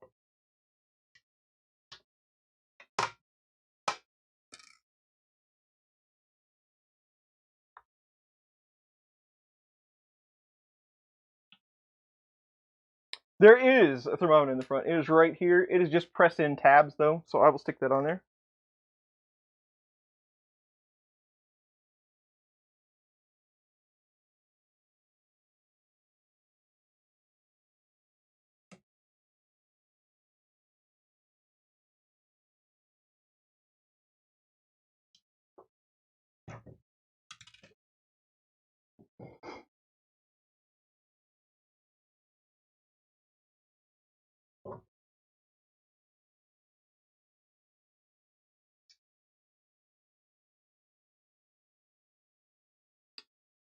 Yeah, I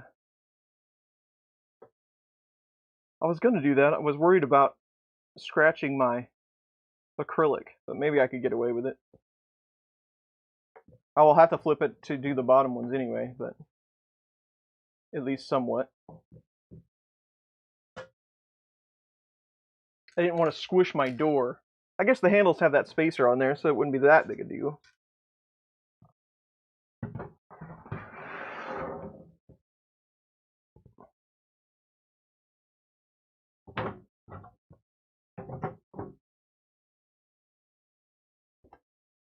I'm also going to put this cover on before I put the plate on.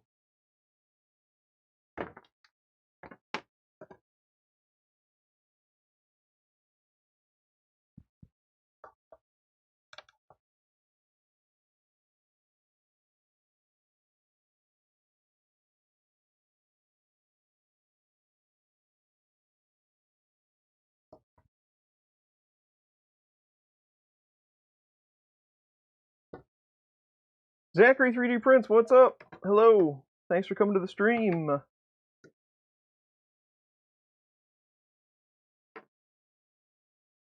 I will get you a link to Jesse PLA. You're looking for Mystery Orange?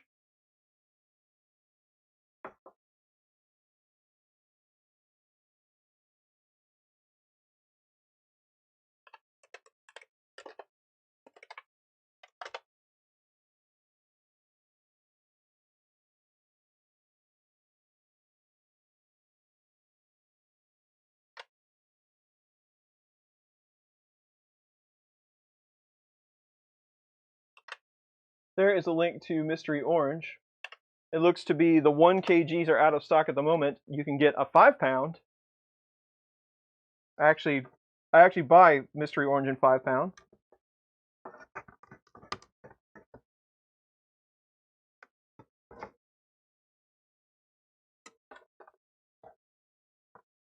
But I'm sure it will be back in stock very soon. Retina burning orange, yes.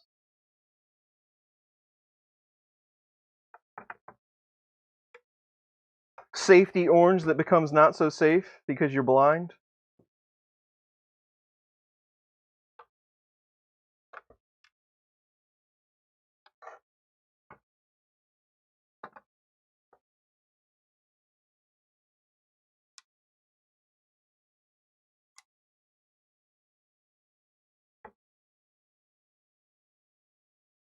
Chris's forgotten basement coffee.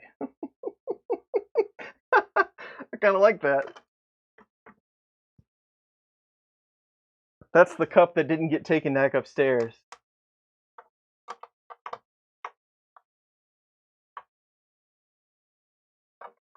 I often get asked, "Where's your coffee cup?" And I'll go, "I don't know, I forgot it someplace."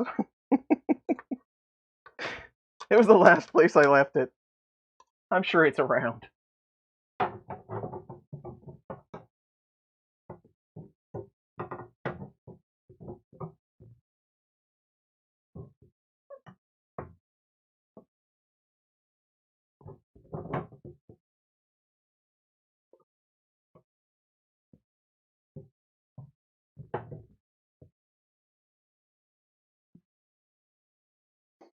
Let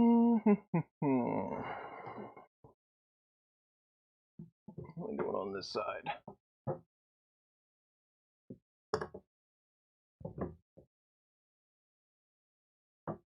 It's echoey in there. There. Now I'm happy with it.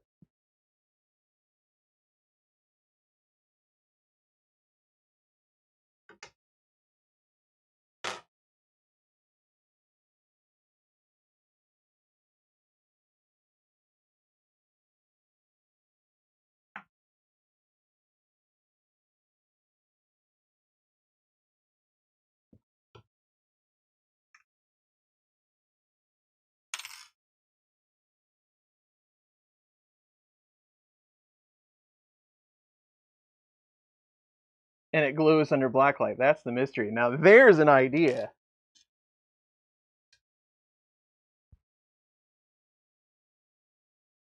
We can use it to send secret messages.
Frusa orange and secret message in mystery orange.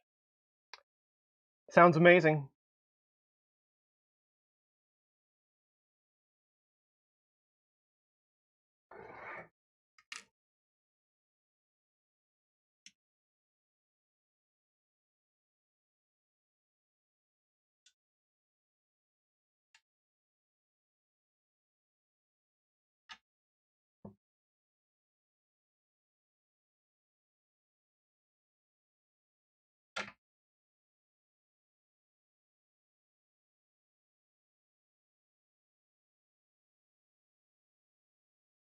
I'm guessing there's not much resonance involved. That's the first one I dropped through. I was pretty proud of myself there for a second. At least this one didn't go through before I dropped it.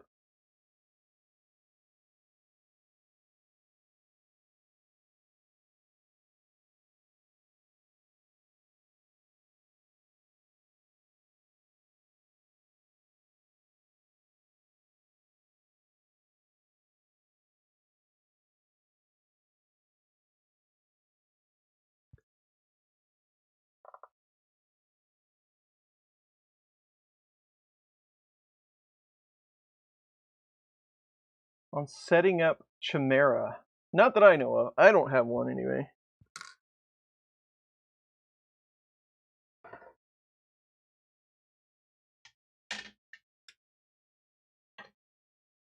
But I thought building the enclosure was a good excuse to hang out, chat with you all, not explode too many things,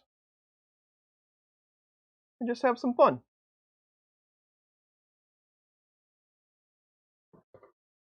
I need to cap this other side too. Actually, I might wait to cap that until I find a home for this.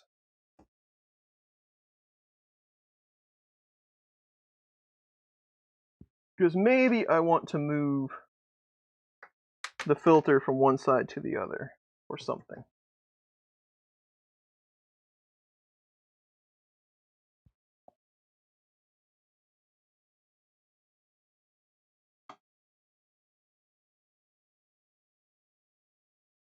JDC AMC is here.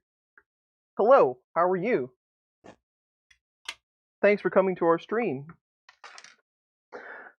Okay. You knew I was going to lose at least one screw in that whole ordeal.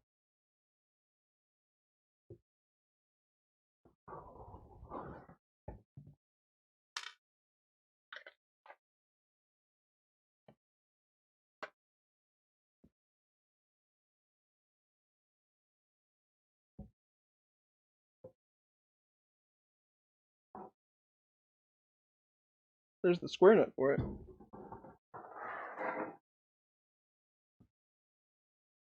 Where is the one that I need to put in? Oh, it's on the top. Nope, it's on...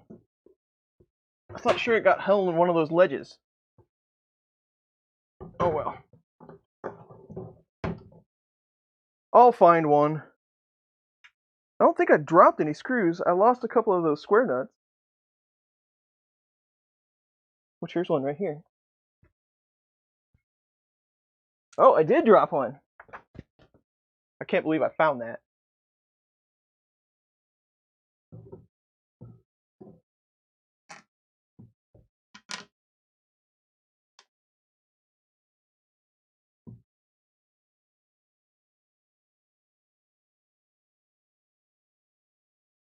If I only had a machine.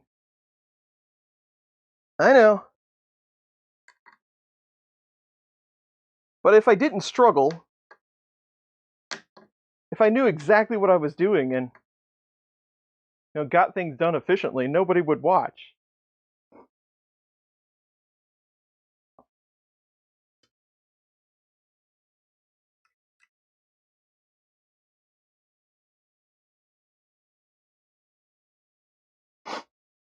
Okay. That's pretty much it. I want to put a cover over on this side. But other than that, I think we're all set.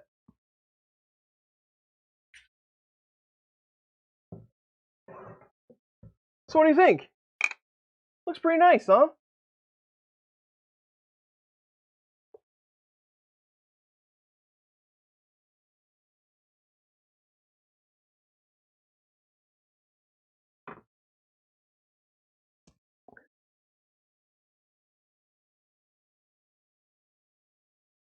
A 20-pound chunk of aluminum.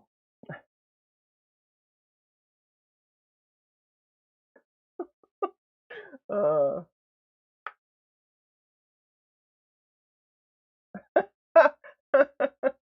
with multicolored so nuts and bolts from the basement floor. That's really what my color should be. Just like, random chips of different filament all stuck together. Yeah, it looks good. I like it. We can put our thermometer in. It is currently 44% humidity at 22.5 C. I don't want to break it.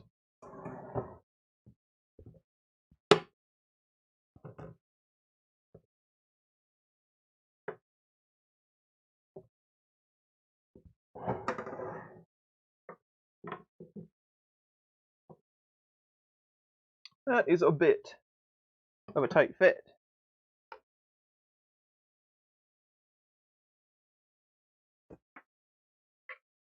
I have a flat file.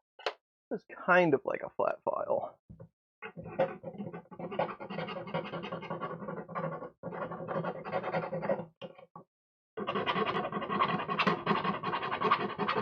I'm sure that's the most pleasing noise.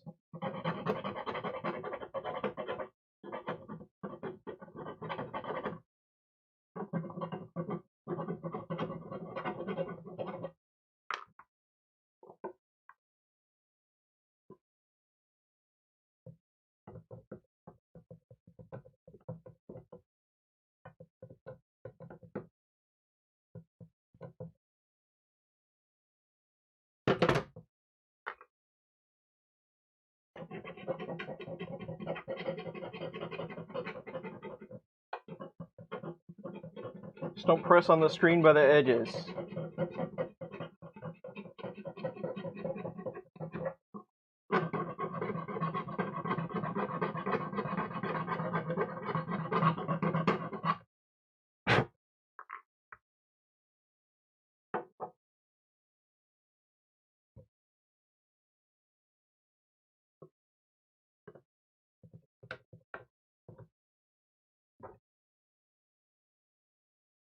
I definitely don't want to press on it too hard. A little bit more aggressive file. I was just going to tweak it a bit. I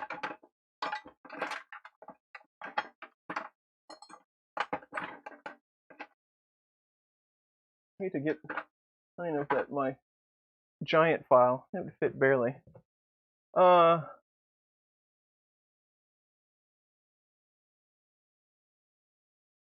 A tray with magnet fishing lures. Those are awesome, and I do have a couple of magnet trays. Hold on a second. I'm going to mute you.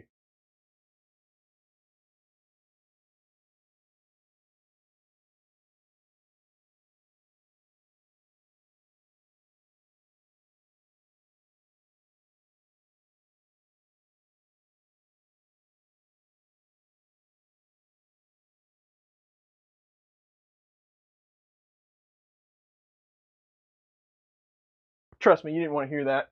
I do have some magnet trays. The problem is all of this hardware, it's stainless. So it doesn't stick to anything. I do like them, and they work great. I use it for all of my wrenches and all of that stuff, but it doesn't work very well for most of these things.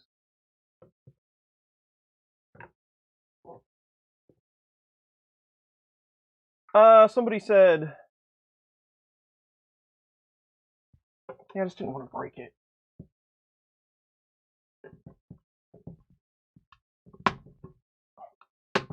There you go. I manhandled it a little more than I wanted to, but it went. So we're good.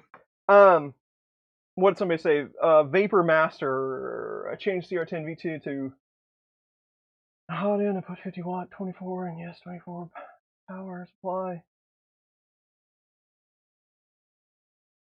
Is there anything you need to do besides PID tune? No. So the only thing I'm going to tell you about PID tune is do it at a reasonable temperature. So you put an all metal hotend in there. I get that. So you want to use higher temp material. Well, PID tune really doesn't work that way. You want to use kind of a median temperature. 210 works the best probably, depending on your heater and hotend and all that stuff. The only things you're going to want to look at is higher temperature. Maybe increase your max temp to like 300 or whatever it might be. But still run your PID tune at around 210. If you run it at higher, sometimes that gives you weird results. So no, there shouldn't be anything else you have to change other than PID and maybe max temp. You should be all set.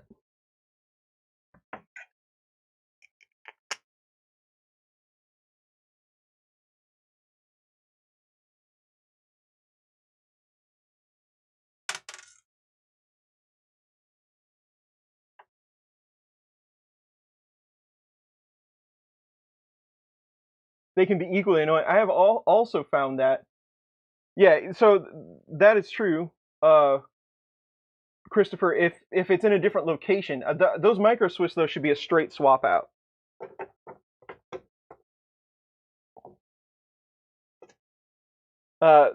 Greg, I have found that as well. A lot of stuff like the wrenches and stuff will get magnetized, and depending on what you're using, and that can also be really irritating. So.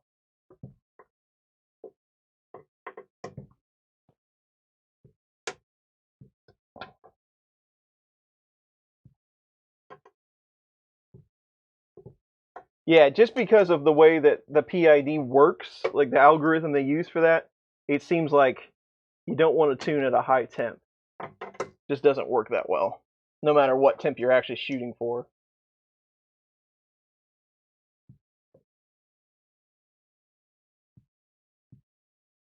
Do I know anything about PandaPie? No, I only know what it is. I have never used one. They have been around a while. I would like to get one just to test. I'm not sure if anybody resells those, like anybody that I deal with. But I would like to get a hold of one to try it out, because a lot of people have asked me about it.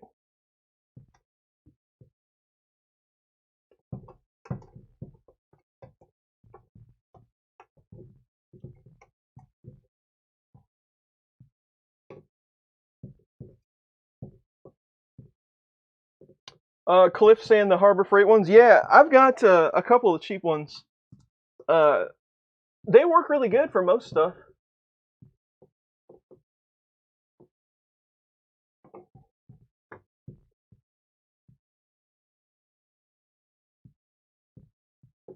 The grow tent style. So I actually made one of those a long time ago. I couldn't get sheets that were big enough, but I found somebody that sold like giant plastic tablecloth, and they were fairly cheap. So I got one of those, and I just made a frame out of PVC, and I put it around there. It actually worked really well. Somebody also said that you can get, somebody was saying the photo tints, like for doing, thumbnails, you put your camera in it, but it's all white. You can get those little photo tints really cheap. I heard that works pretty well. But yeah, the ones just with the sheet plastic seem to work okay.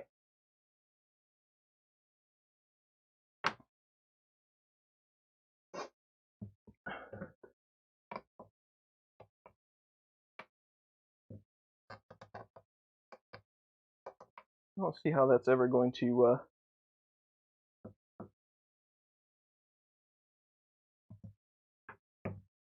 this side doesn't actually go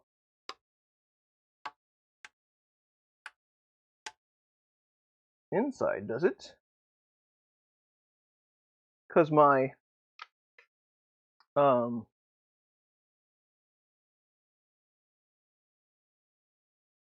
don't know that my 3D printed adapter deal will fit on that.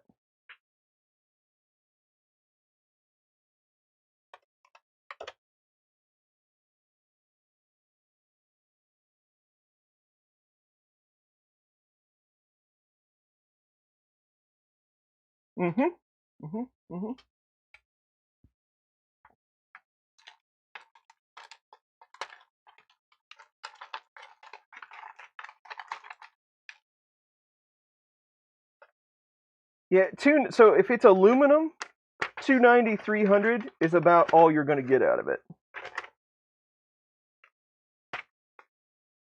I don't know that I need to keep my CD for installation manual or anything, but I guess I can. Maybe it's a fun watch. So yeah, I don't think. I mean, I guess it would be a really tight fit. Let's put it that way. One more time, and then I'll stop messing with this and let you all go about your day. It's 2:07. I really got to get another top for this table. This one is getting increasingly warped the more I try to clean it with something.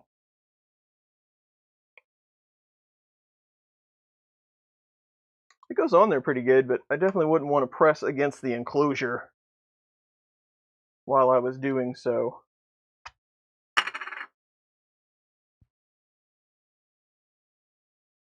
While doing so, what does that make me think of?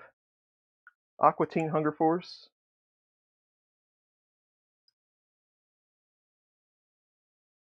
Just a bunch of marketing material? Alright then, you convinced me.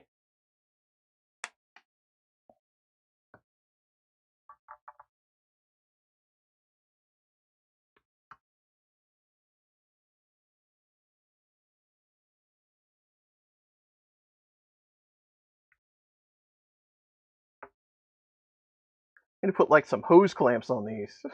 I don't know that the plastic hose would tolerate a clamping, but gotta use the clamps. We should totally clamp that with something. You mean like use the clamps like I do every day? That's a Futurama reference, by the way.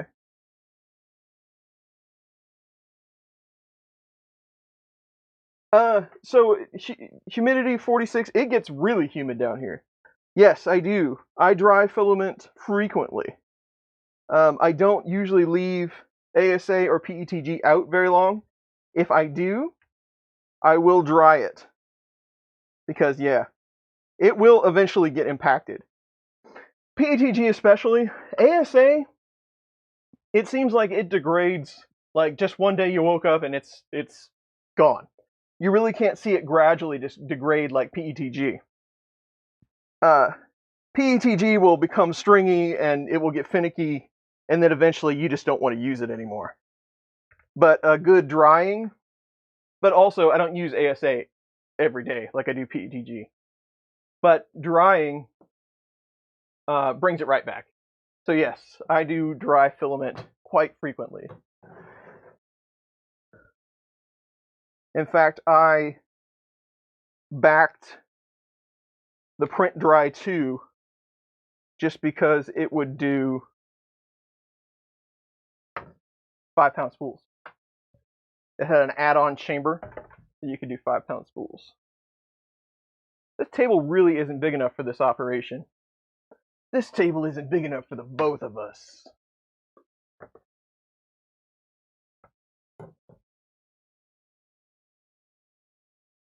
PETG is good all around, really. I mean,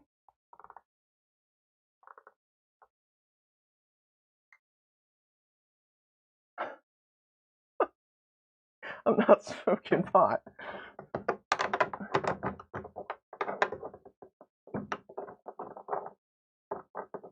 Funny.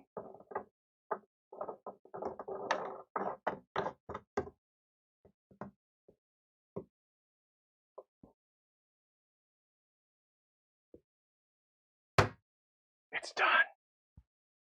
It has been done. Let's turn on the filter and listen to it. So we are, what, 4524 at the moment? What's this camera doing? Nope.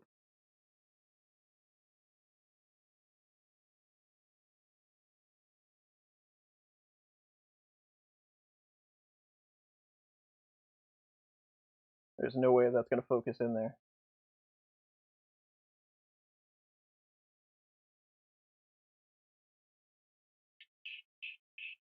Where is... I got to get rid of some of these sources. There's too many different things going on here. Let's plug in our filter just to see what happens to the temperature and the humidity and such while we finish up our stream. What happened to my power strip? It used to be right there. It occasionally likes to fall off the table. Where'd it go?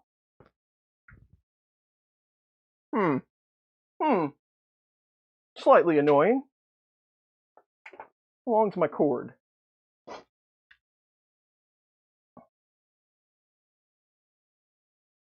I'll probably make that work.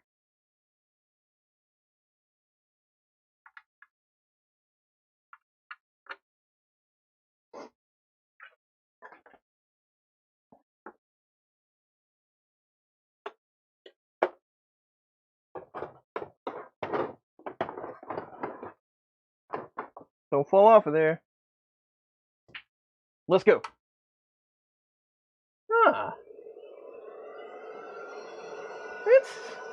It's a little loud. You can definitely hear it on the microphone. Maybe a little too loud for this stream. Let's let it run just for a moment and see what happens. I wonder if that would actually set on the floor. Do I have enough hose for that? No, I don't. We can set it over here, though. So that will be a little better.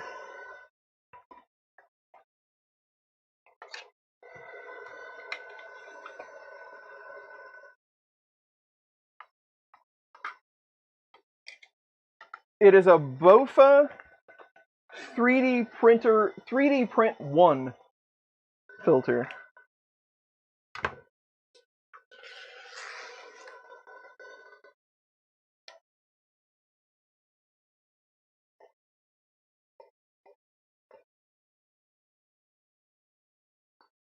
Print Pro 1. That's what it is.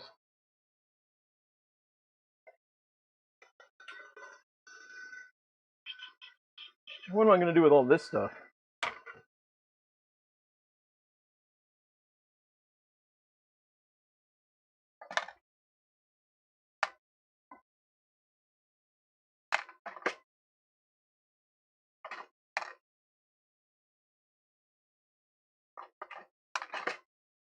You have to save all these square nuts. They're precious.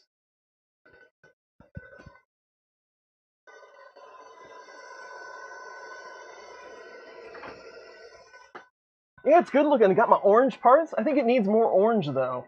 We gotta work some more orange into this.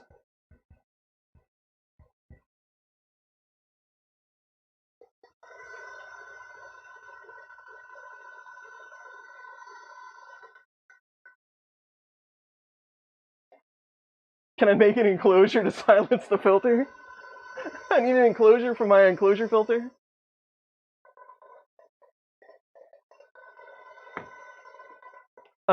They are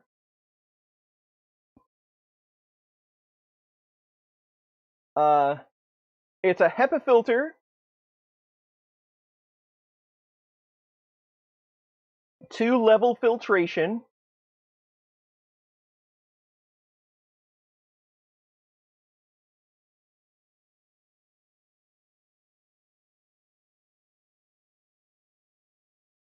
I'm guessing there is carbon in it because you can kind of hear it.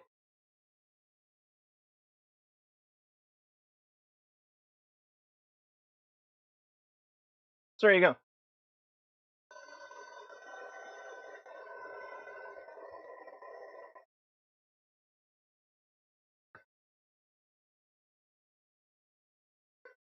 Yes, orange door handle. I think we definitely need a magnet or two on here for fun. You can whip that up. Stickers, absolutely.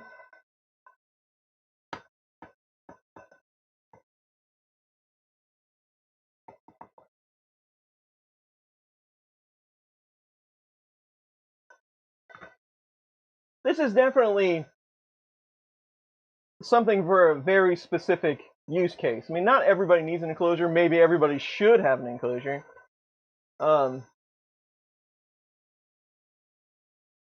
But you're right. I mean, the filter being as loud as it is really doesn't hold akin to how quiet the printer would be.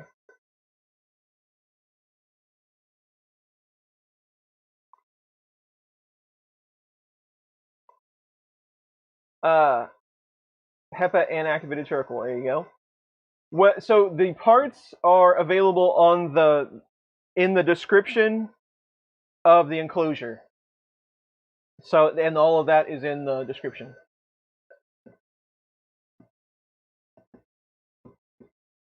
What are the dimensions? It's just enough to cut in and out of the microphone. I worked really hard on that filter to try to keep the microphone down. It is reducing the temperature and the humidity inside, though.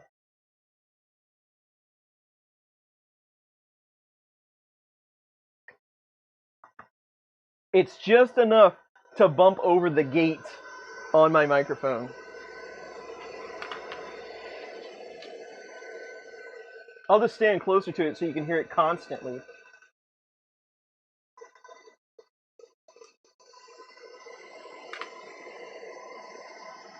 I gotta work up some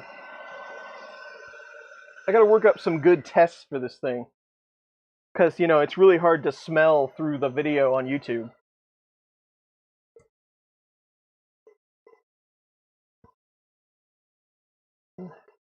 Yeah, but Greg, you gotta think about it this way. So you don't need a white noise machine while you sleep. You have this.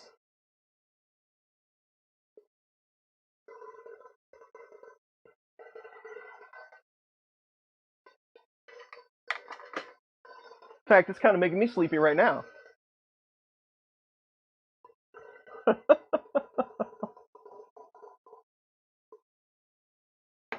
The part about the printer noise, I've been dealing with it for many years.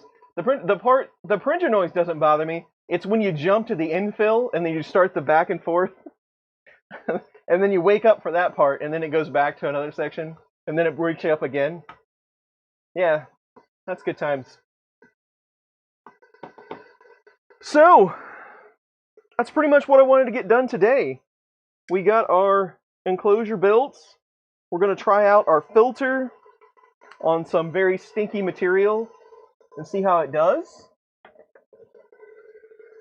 It looks good. I like the orange. We definitely need some stickers. But I think it's going to be all right. Come on, put a printer inside. You want to just set one in there and see what it looks like?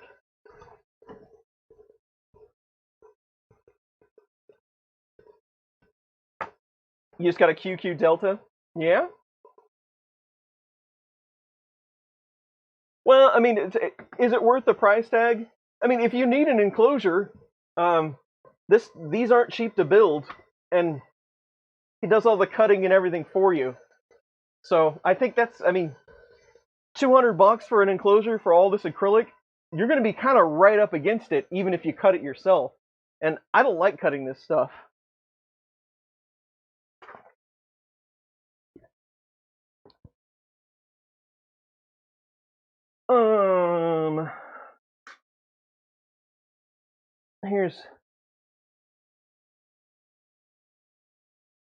Where are the cutters? It's quieter over here.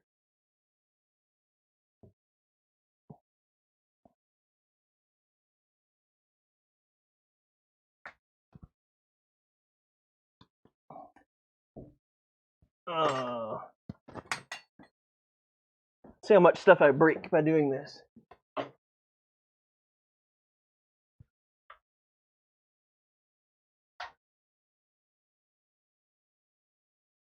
Just by eyeballing it, I'm guessing a Prusa will fit through the door on this thing. Sure it will.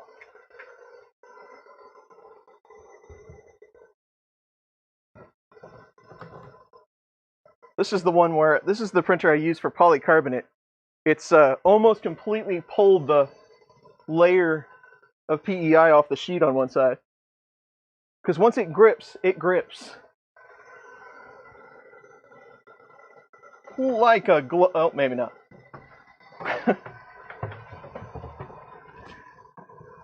Oh, it's cute in there. Look at your new home.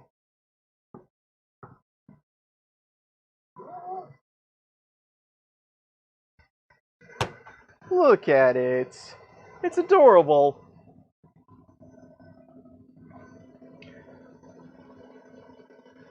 Boy, that door is dusty.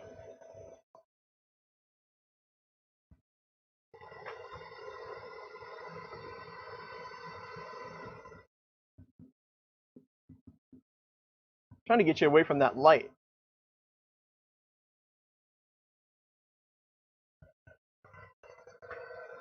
Doesn't really matter. If I wipe it off now, when I move it, it'll be dusty again.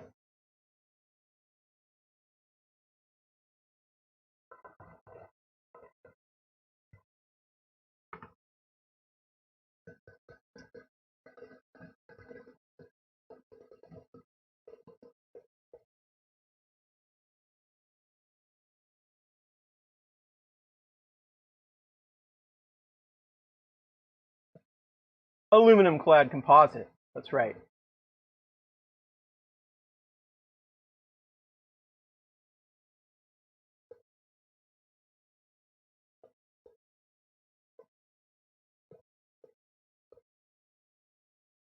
Need lighting, absolutely. We gotta get the lighting set up, and hopefully there's enough overhead on a power supply for a few lights on the old Prusa there. Dave, you don't. I would think the Bear would be kind of comparable side by side, don't you? I mean, it might be just a bit wider.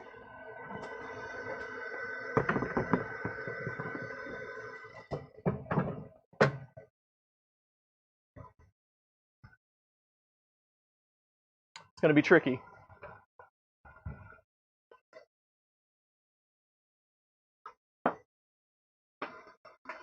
All these machines, I have to cut the filament off of them. Ooh, that's Ninja Flex. I should have put that away.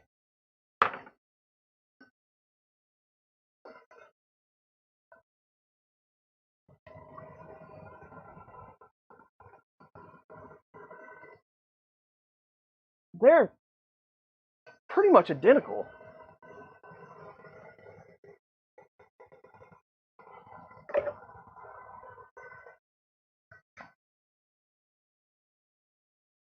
But then I'd have to hide all my awesome orange aluminum inside this enclosure.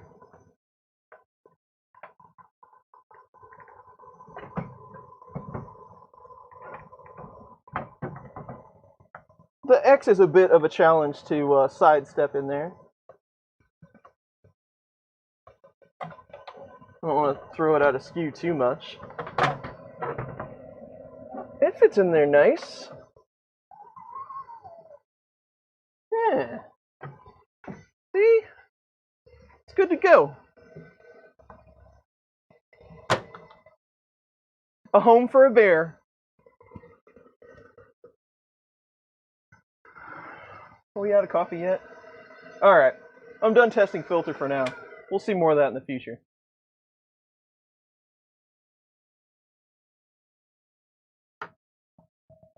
Shiny. Alright, everybody. I think that's it for me today. The Fun King will have a stream here in about 30 minutes or so you can go check that out on his channel.